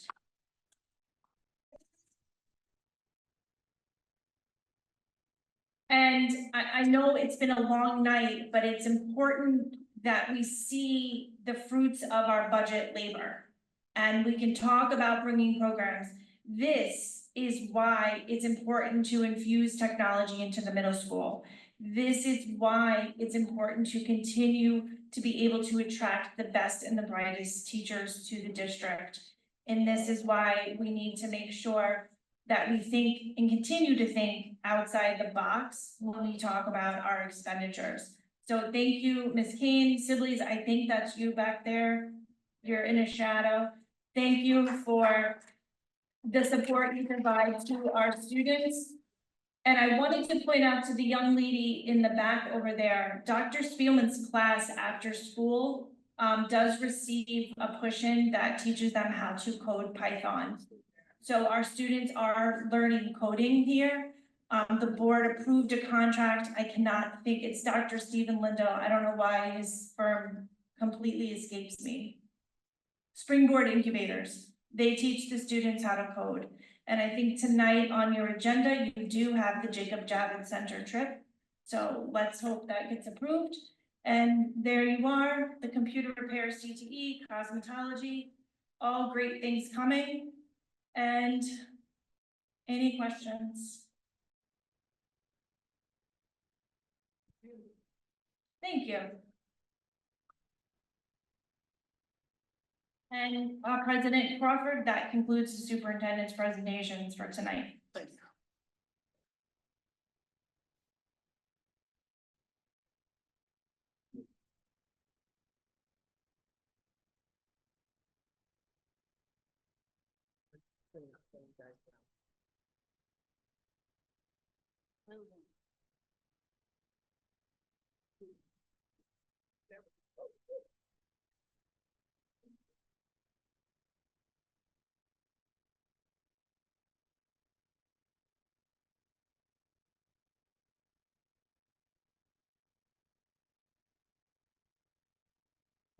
While they get settled in, I only received one person to speak during the hearing of the delegates. And was there anyone else that wanted to sign up to speak, or? We just good to go? Once they get settled, I'll just call up that person and then we'll move right along.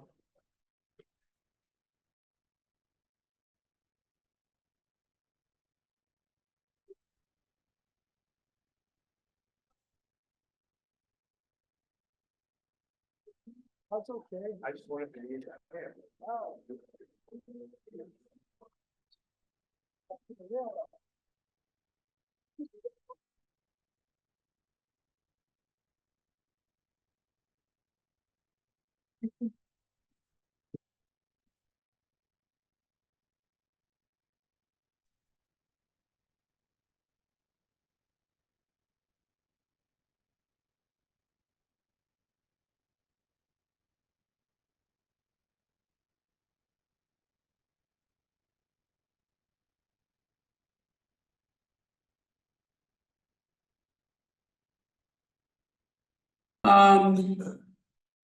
I'm here to address once again about putting in applications. I've put in several applications for job positioning here in Wyandanch School District.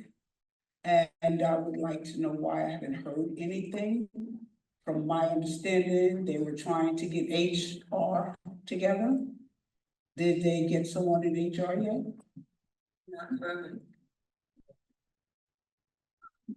Not permanently, I'm acting or interim.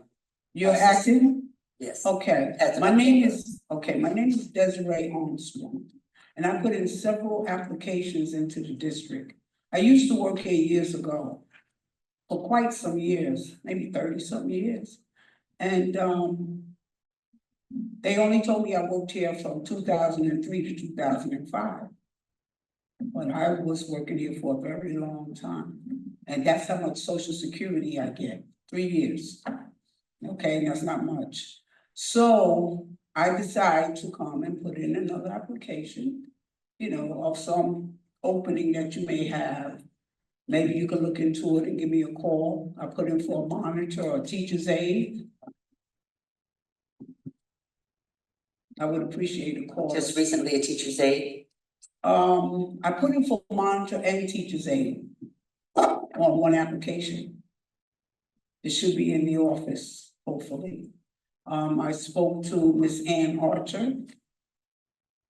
Okay, and I'm just, going back into it again, coming back again and again and again until maybe someone can give me an answer.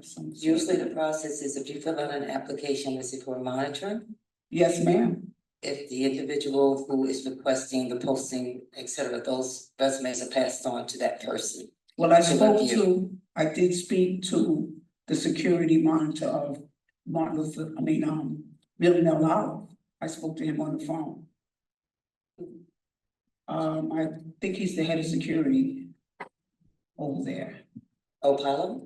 What's his name? Mr. Opala? Yes, ma'am. Okay. Okay, so he's aware of who I am, because I talked to him.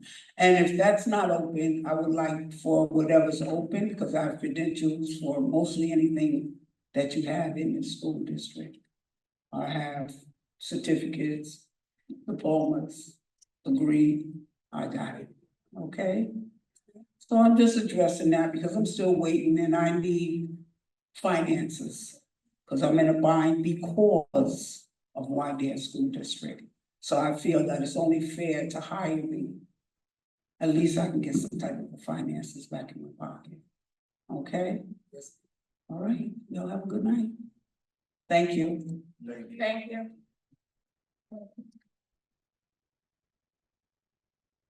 All right, President Crawford, that completes the hearing of the delegates.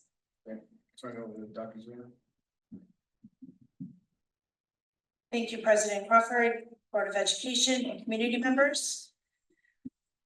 Administration number 1 is the charter agreement for the proposed Student Government Association extracurricular activities listed on the resolution. First. Morris. Brown. Questions? Those in favor, those opposed, those abstaining? 5-0-0. Just a quick question as we establish this early on in the meeting. What resolutions are we utilizing? The ones that were sitting here when we arrived? Or just so that we're all on the same page?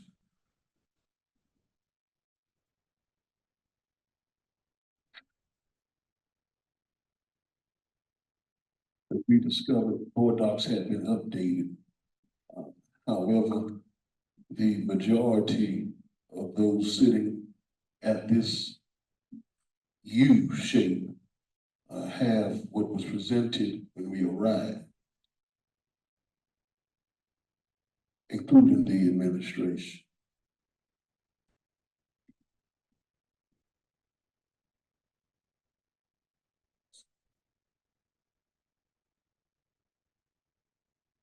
My pleasure would be, since when we adopted the agenda, that had explicitly stated that it was regarding the resolutions in this packet, that we entertain that, and if there's some changes or an addition, that they be noted at the appropriate time.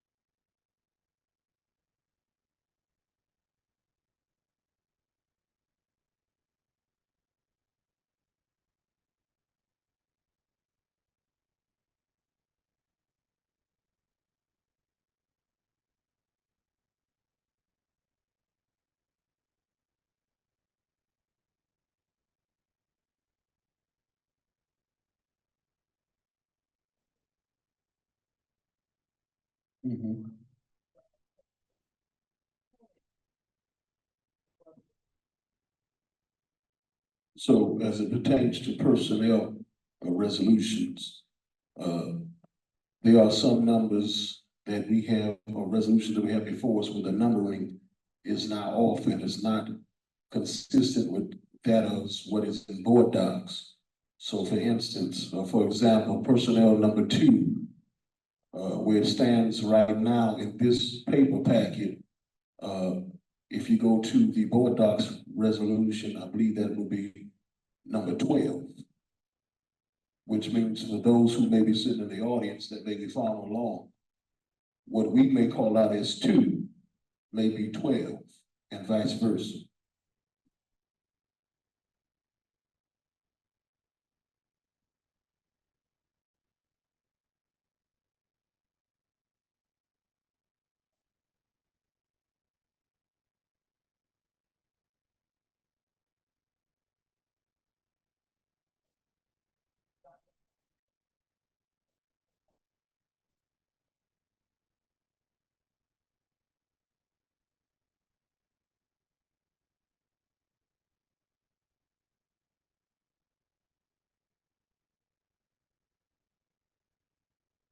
Mr. President, I would ask then that if that be the case, that we establish what we're going to use in order to proceed with this meeting.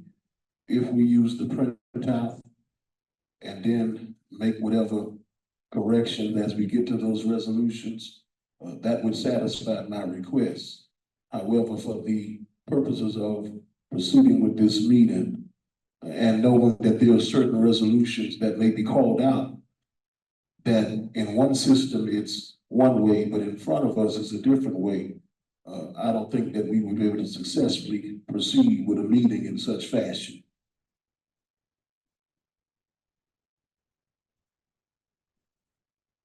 What's the pleasure of the board? My pleasure would be is that we use the printout, and if there be any corrections, that they be noted at such time.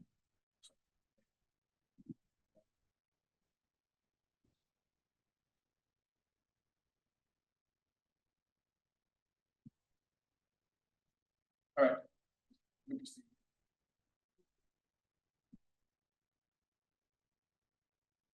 Thank you.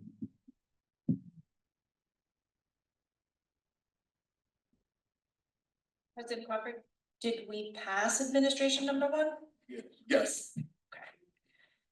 Administration number 2 is the approval of an expenditure of the marching band trip to Washington, DC, not to exceed $25,000. Morris. Brown.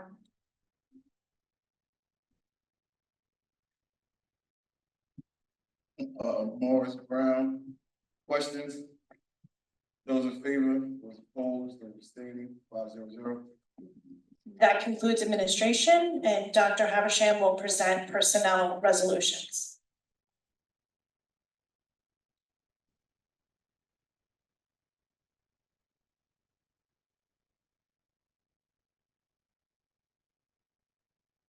I'm going to start, President Crawford. Yes.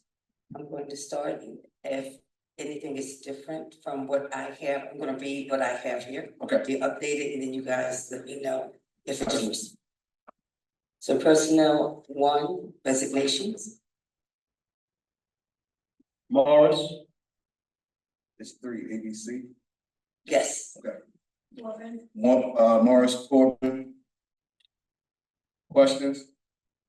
Those in favor, those opposed, those abstaining, 500. Personnel 2, it's revised, its determination of the 2 individuals discussed in executive session. As per civil service, they will be terminated by the end of the month. So with respect to this resolution, in the printout, that would be the first two names on what we have is personnel resolution number 13. What you got? Two names.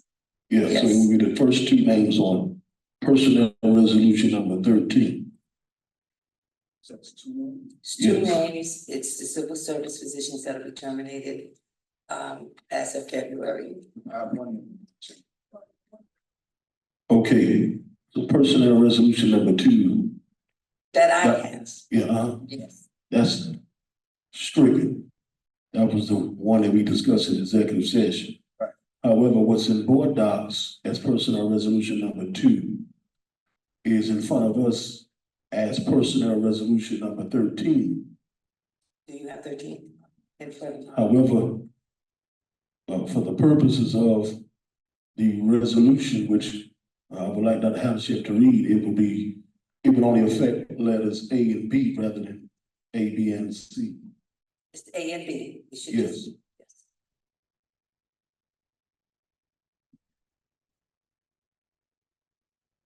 Could we please just have the resolution read into the record? I'm sorry, say that again, what can Could the resolution be read into the record, please? So that board members have full understanding of what you're voting on.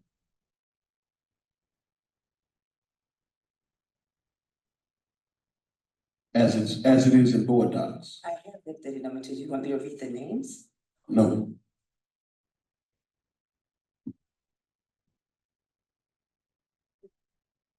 It is the same. I'm looking right at it.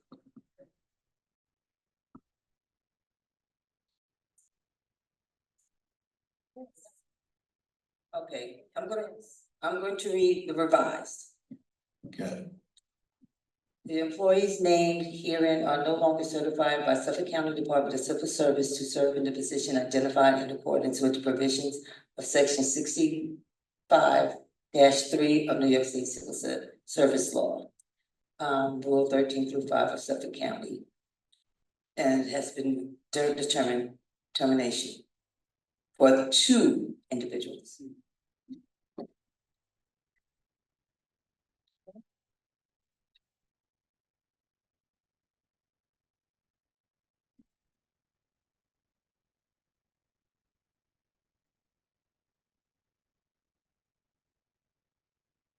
And I remind the board, although they differ with those 2 individuals, we did determine to pull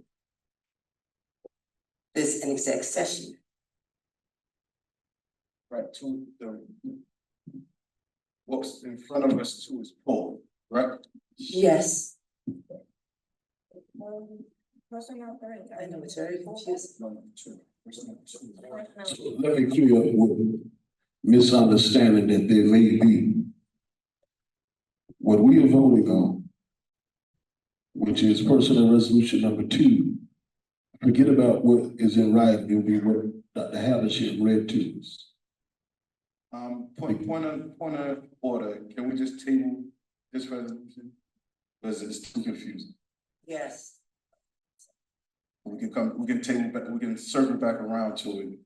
We just table it for now, come back to it.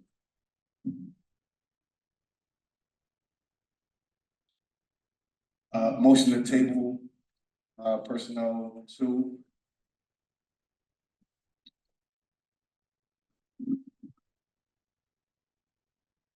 A motion is on the floor. Do we have?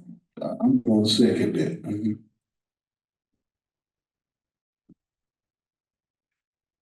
Those in favor, those opposed,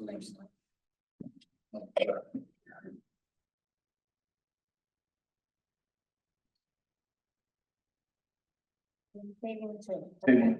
Yeah, there's been a motion by President Crawford to table personnel item number 2, second by Trustee Morris.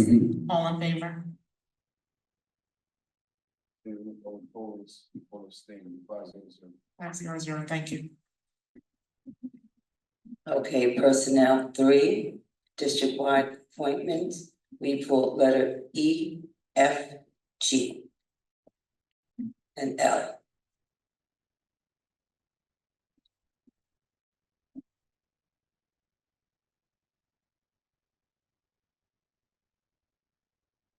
First, Morris first, second. Holder. Questions? Those in favor? Those opposed? Those abstaining?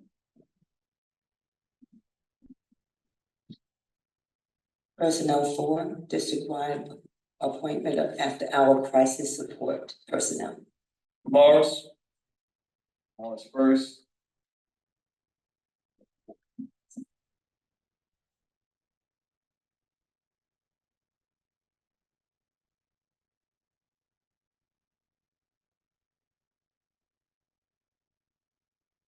Morris first, and second. Corbin second. Any questions? Those in favor, those opposed, those abstaining? 5-0. Personnel 5, field placement internship, school counselor, MLK, administrator at the annex. First, Morris, second. Holder, questions? Those in favor, those opposed, those abstaining? 5-0. Personnel number 6, payment for attending and participating in a workshop at the rate of $45. Held on January 11th, 2025. First, Corbin, second. Morris, question? Yes. Do we have the attendance sheet for this? This is back in January 11th. How do you know that? Yes, I have it here. Should I do? You have it in front of you, it's in support documentation. Where? It was in your packet, right? I didn't see that. Trustee Brown, Trustee Brown, do you want? Trustee Brown, do you want to see? Yeah, can I do that now? I didn't see them. I didn't. Oh, they signed in because 3 people didn't show up. Yeah, I didn't see them. They signed in. And that name's not on here. So that's good.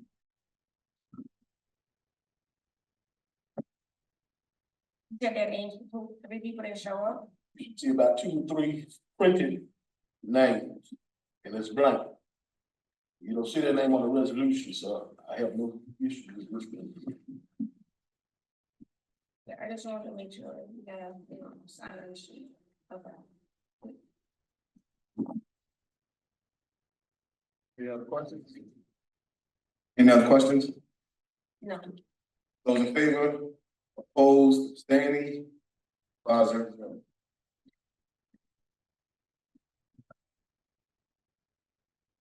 Personnel 7 is for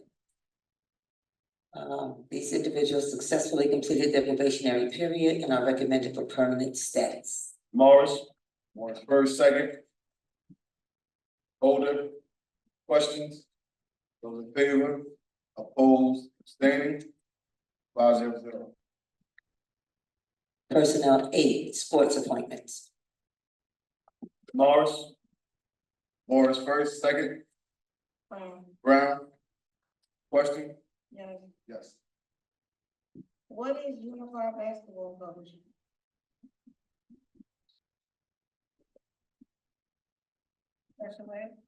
The Unified Basketball Program is open to students, regardless of disability. So there are students who perhaps are in a life skills class, as well as students who are not in a life skills class, but they play other unified basketball teams from around the county.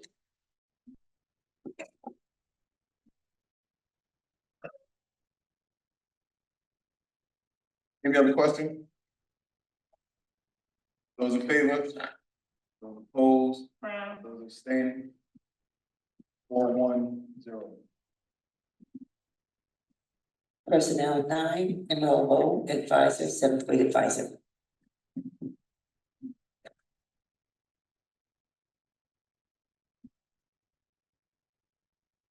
Morris will first. Morris with the first. Second. Brown, question? I do have one question. Yes, sir. What is the full stipend for the entire year? Is it 1,600? And we're prorating from that rate, or is there another rate, which is in the contractual agreement? The contractual agreement is 1,600 and is prorated from the time that he starts. Got it, thank you. Any questions? Those in favor, those opposed, those abstaining, 5-0. Personnel 10, approval to attend a conference, March 11th through March 14th. First. Corbin, second. Morris. Question? I have a question. With respect to employees who attend conferences, will the fiscal monitor be expecting them to present a report? No. Not in your policy. I just wanted to know, and I asked that question on the record. Because, employees go on more conferences than we do, but there's no oversight, so we may want to consider that as well, since, you model the top and it trickles down to the bottom. I just thought I'd put that out there.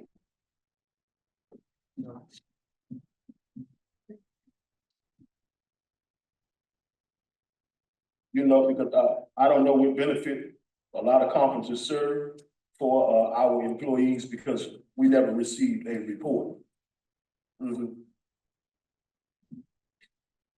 Any other questions? President, Those in favor? Those opposed? Those abstaining? 5-0. Personnel 11 is an addendum that is the recommended appointment of the principal office assistant.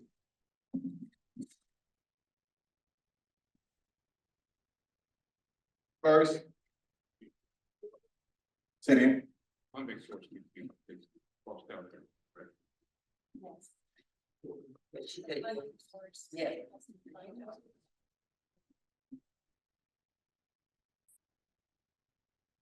Where it says funds be paid from, that should be stricken altogether. Okay.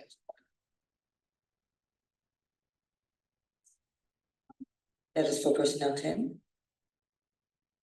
11, which one? Mr. Wilson, which? 11.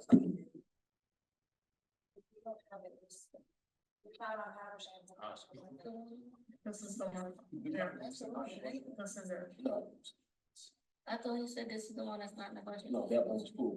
Oh, that one's full, okay. First. Mars will first for the purpose of discussion. Morris. Corbin. Second. Question? Yes.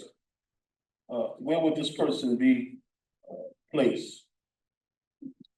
Special education, correct, Mr. Baldini? Okay. Special education. My concern is, and I can only go by what I see through my email, is that the position was posted yesterday. And with the position being posted yesterday and us appointing somebody today, I'm gonna question the vetting and appointment process. There was a position, as I stated to you all earlier, where the posting was rescinded, but this one was not.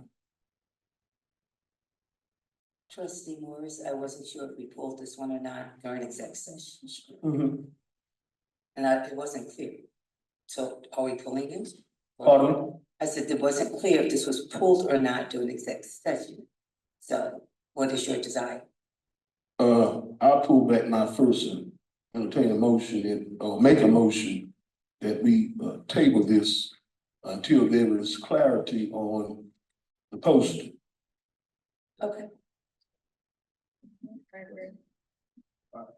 Both first and second pull. Motion for the table for executive session. No, it was a motion to table it until we receive clarity regarding the appointment. Table. First. Brown, Holder. Any questions? Those in favor, those opposed, those abstaining, table 500. Personnel 12. An addendum request a personal leave of absence without pay. That was pulled. Yeah, that was pulled at the beginning of the meeting. And personnel 13, the addendum. This is the title change. That was pulled. So what the board has before you, we'll put the piece of the puzzle together. We got a title change, that's what the resolution is in board docs reading. And that applies to letter C. That's on this resolution. Correct. Mhm.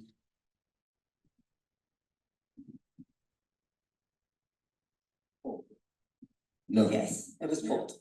Has already been pulled. no, this is 13 we're talking about. Yes, it was pulled. 13. Yes. Yeah.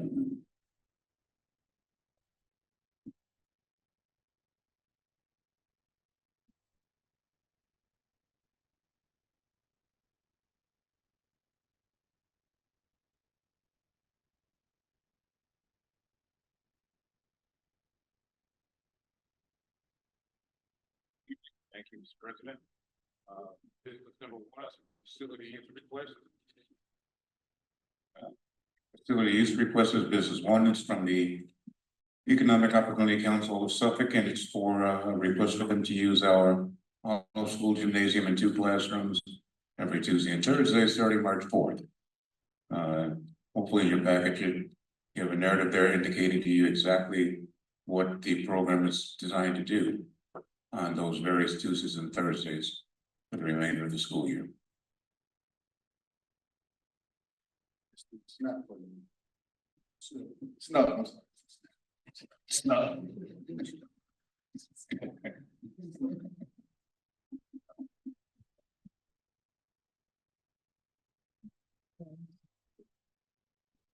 First.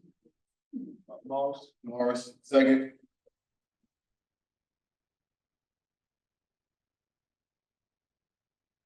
Second. Brown. Question? Yes, question. Yes.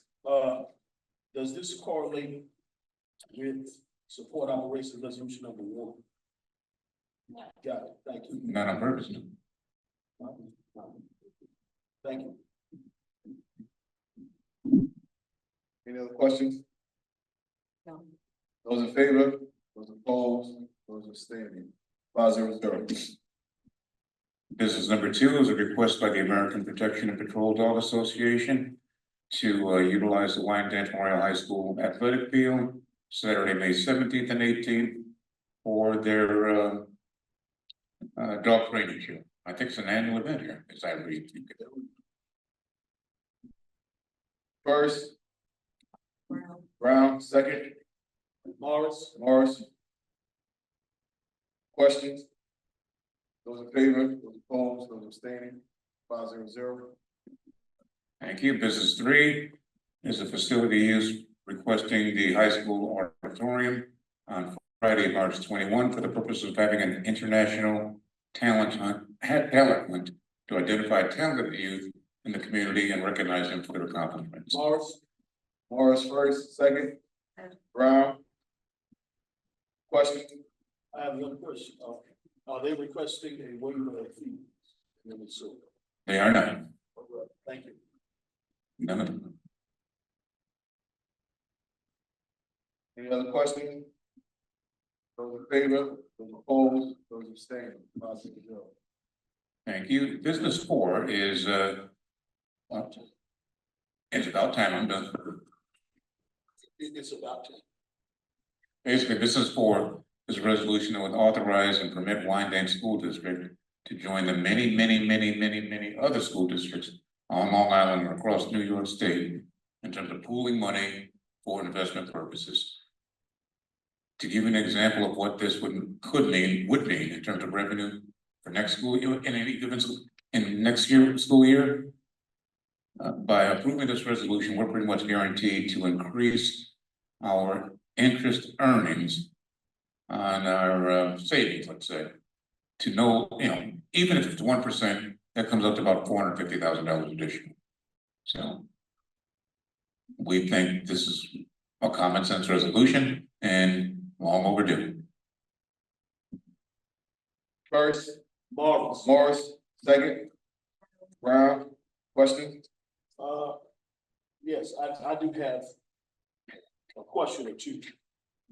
First, I'll start off with a statement. It was back in 2023 that New York class, they sent an email to myself, the district treasurer at the time, and the superintendent for business. And they invited us to Blackstone Steakhouse. We really didn't go, but I talked to them on the phone. We did not go to do a presentation on this. For some reason, when we were basically told we couldn't do it, but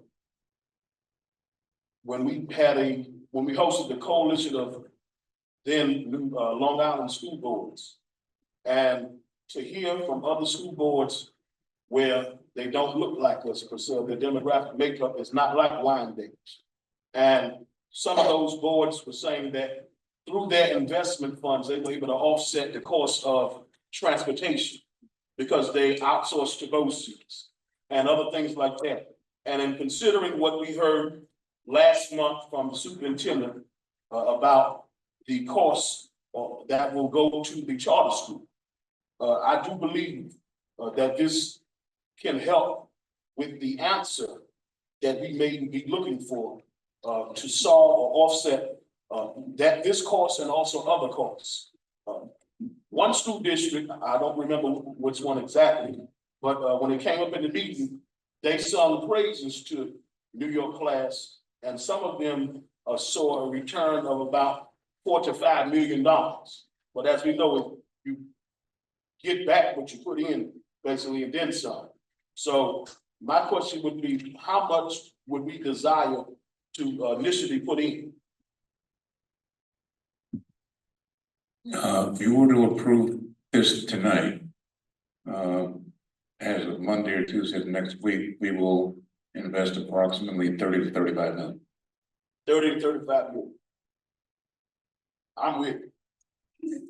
And I'll give credit where credit is due, because I know the board, this has been, I guess, under consideration for a while. But State Monitor Chase is the one that pulled it together, got the groups together, and helped make this happen.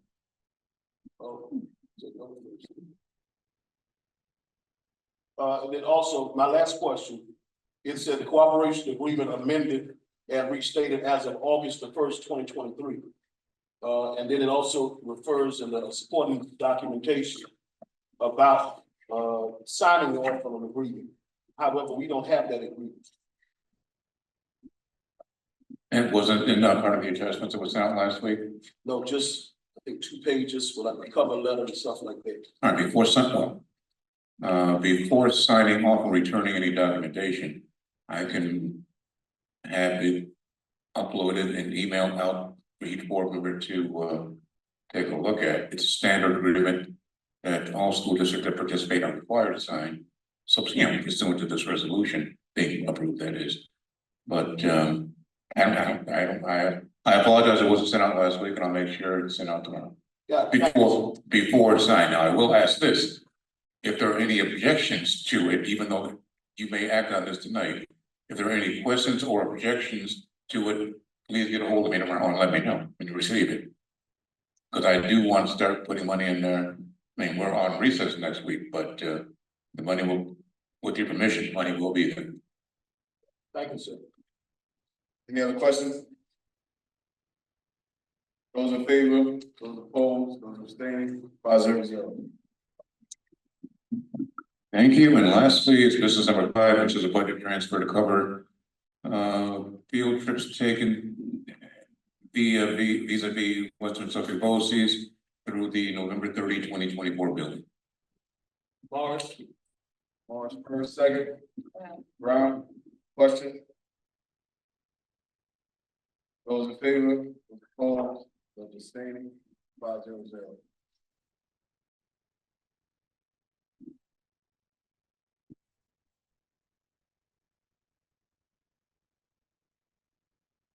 Good evening. Curriculum 1 are the field trips for approval. You'll also notice Mr. Harnig mentioned St. Baldrick and the trade show at the Javits Center, and those are both listed here tonight. Morris? Morris first, second. Brown, question? Those in favor, those opposed, those abstaining, 5-0-0.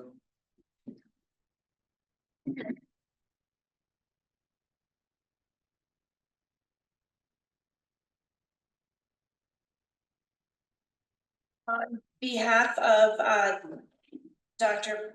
Paprika Bonet Martin and PPS, pupil personnel number 1 is an agreement between the school district and the East Islip School District for 1 resident student health and welfare services. Mr. President. Yes, sir. I'd like to entertain a motion that we block vote for personnel, special education, and support operations. Block vote, pupil personnel. For operations. And special education. Special education. The first, Brown. Brown, second, Morris. Morris. Those in favor, those opposed, those abstaining. Actual vote, Morris. Morris first, Brown second. Those in favor, those opposed, those abstaining, 5-0-0. That concludes the superintendent's resolutions.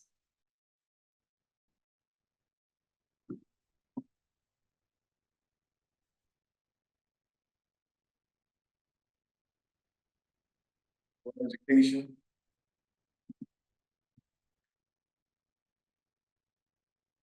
Meeting minutes.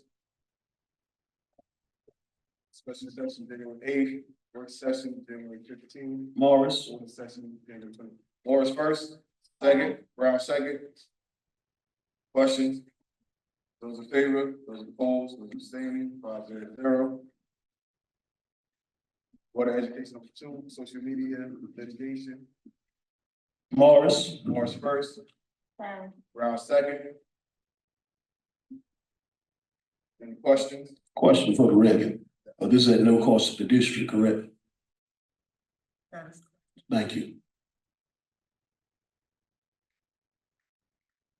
And we win if they win. Gotcha.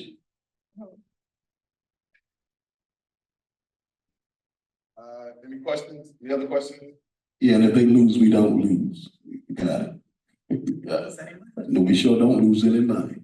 Got it. Thank you so much.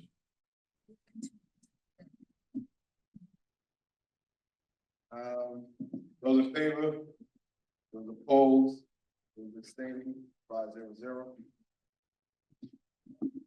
That concludes our resolutions.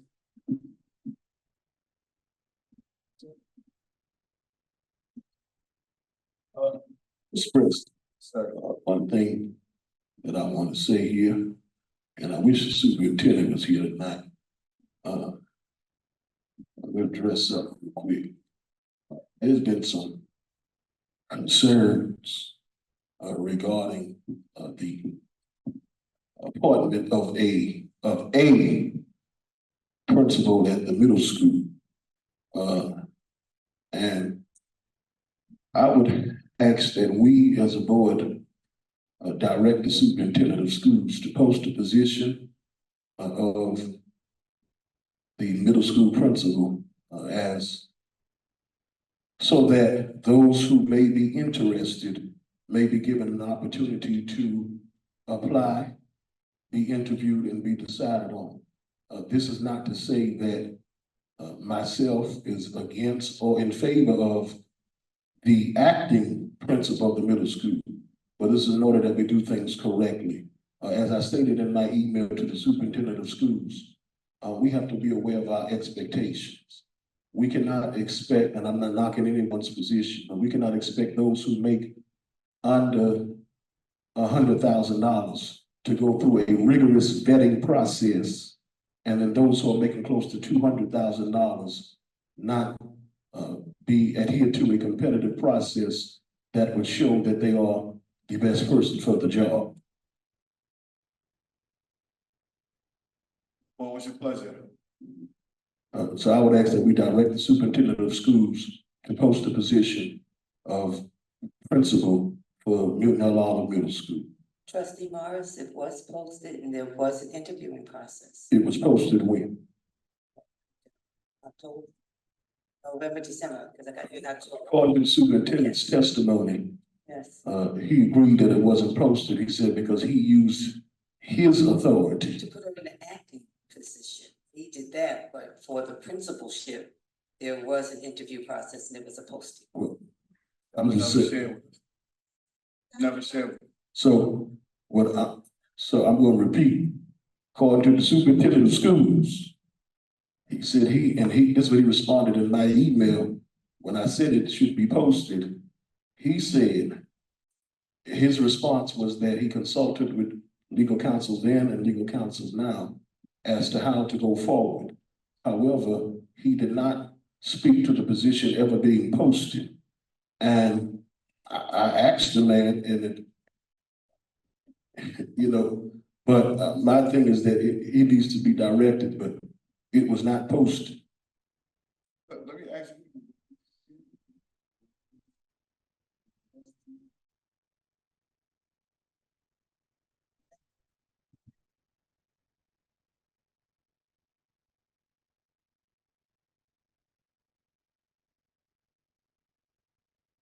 So then I'll say it like this then. The recommendation was voted down. The position was not posted. So I'm gonna put it back out there that we direct the superintendent to post the position. And it is an understanding too that while I was off the board, superintendent was instructed by the board for any administrative position to present the top 3 candidates. His claim was that the board voted down each top 3 candidate that he presented. However, upon further investigation and review, those two out of 3 people never expressed interest in this position.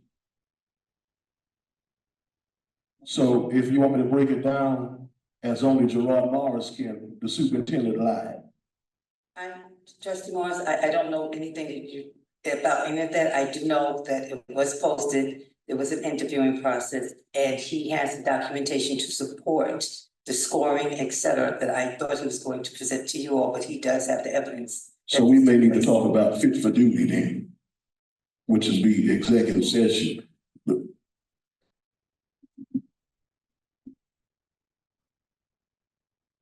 Trustee Morris, a board resolution is not required to ask the superintendent to post the position, so this is something that perhaps we can talk about in executive session or one-on-one with the superintendent outside the context of. I don't think he gets it. That's my thing. And I'm going to say this because anybody have the right to critique the superintendent. And he's been asked. And I think that there is I won't even say a misunderstanding. There's a sense of grandstanding that has been going on since December. Sorry, we'll call Mr. Crawford in August. But just like we had to direct him to take 2 classrooms out of the hallway of Francis Harlem Elementary School, because he said it wasn't within my right as a trustee to question why students were learning in the hallway. I think that he just needs to be directed because he said he only takes orders from the full board.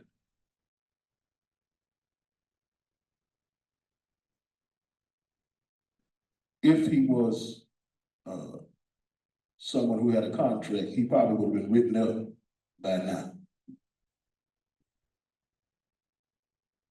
or removed.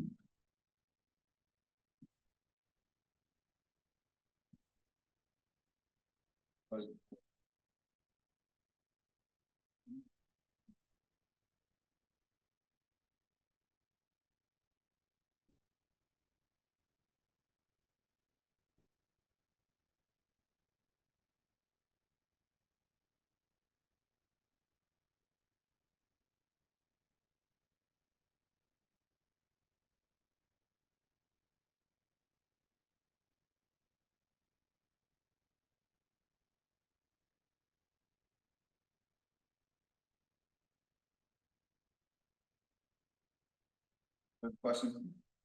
Motion for executive session. Brown. Hold a second. Those in favor? Those opposed? Standing. Executive session.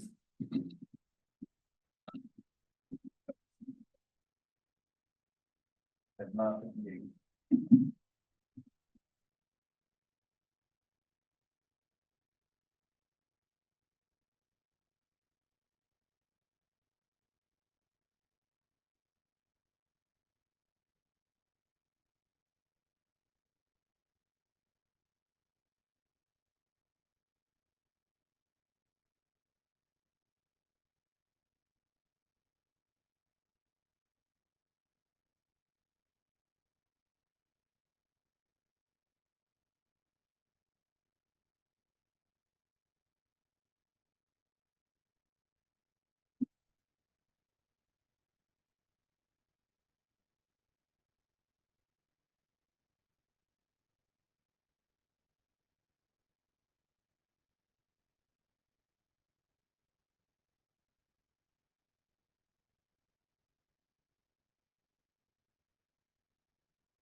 All right, I'll take you back.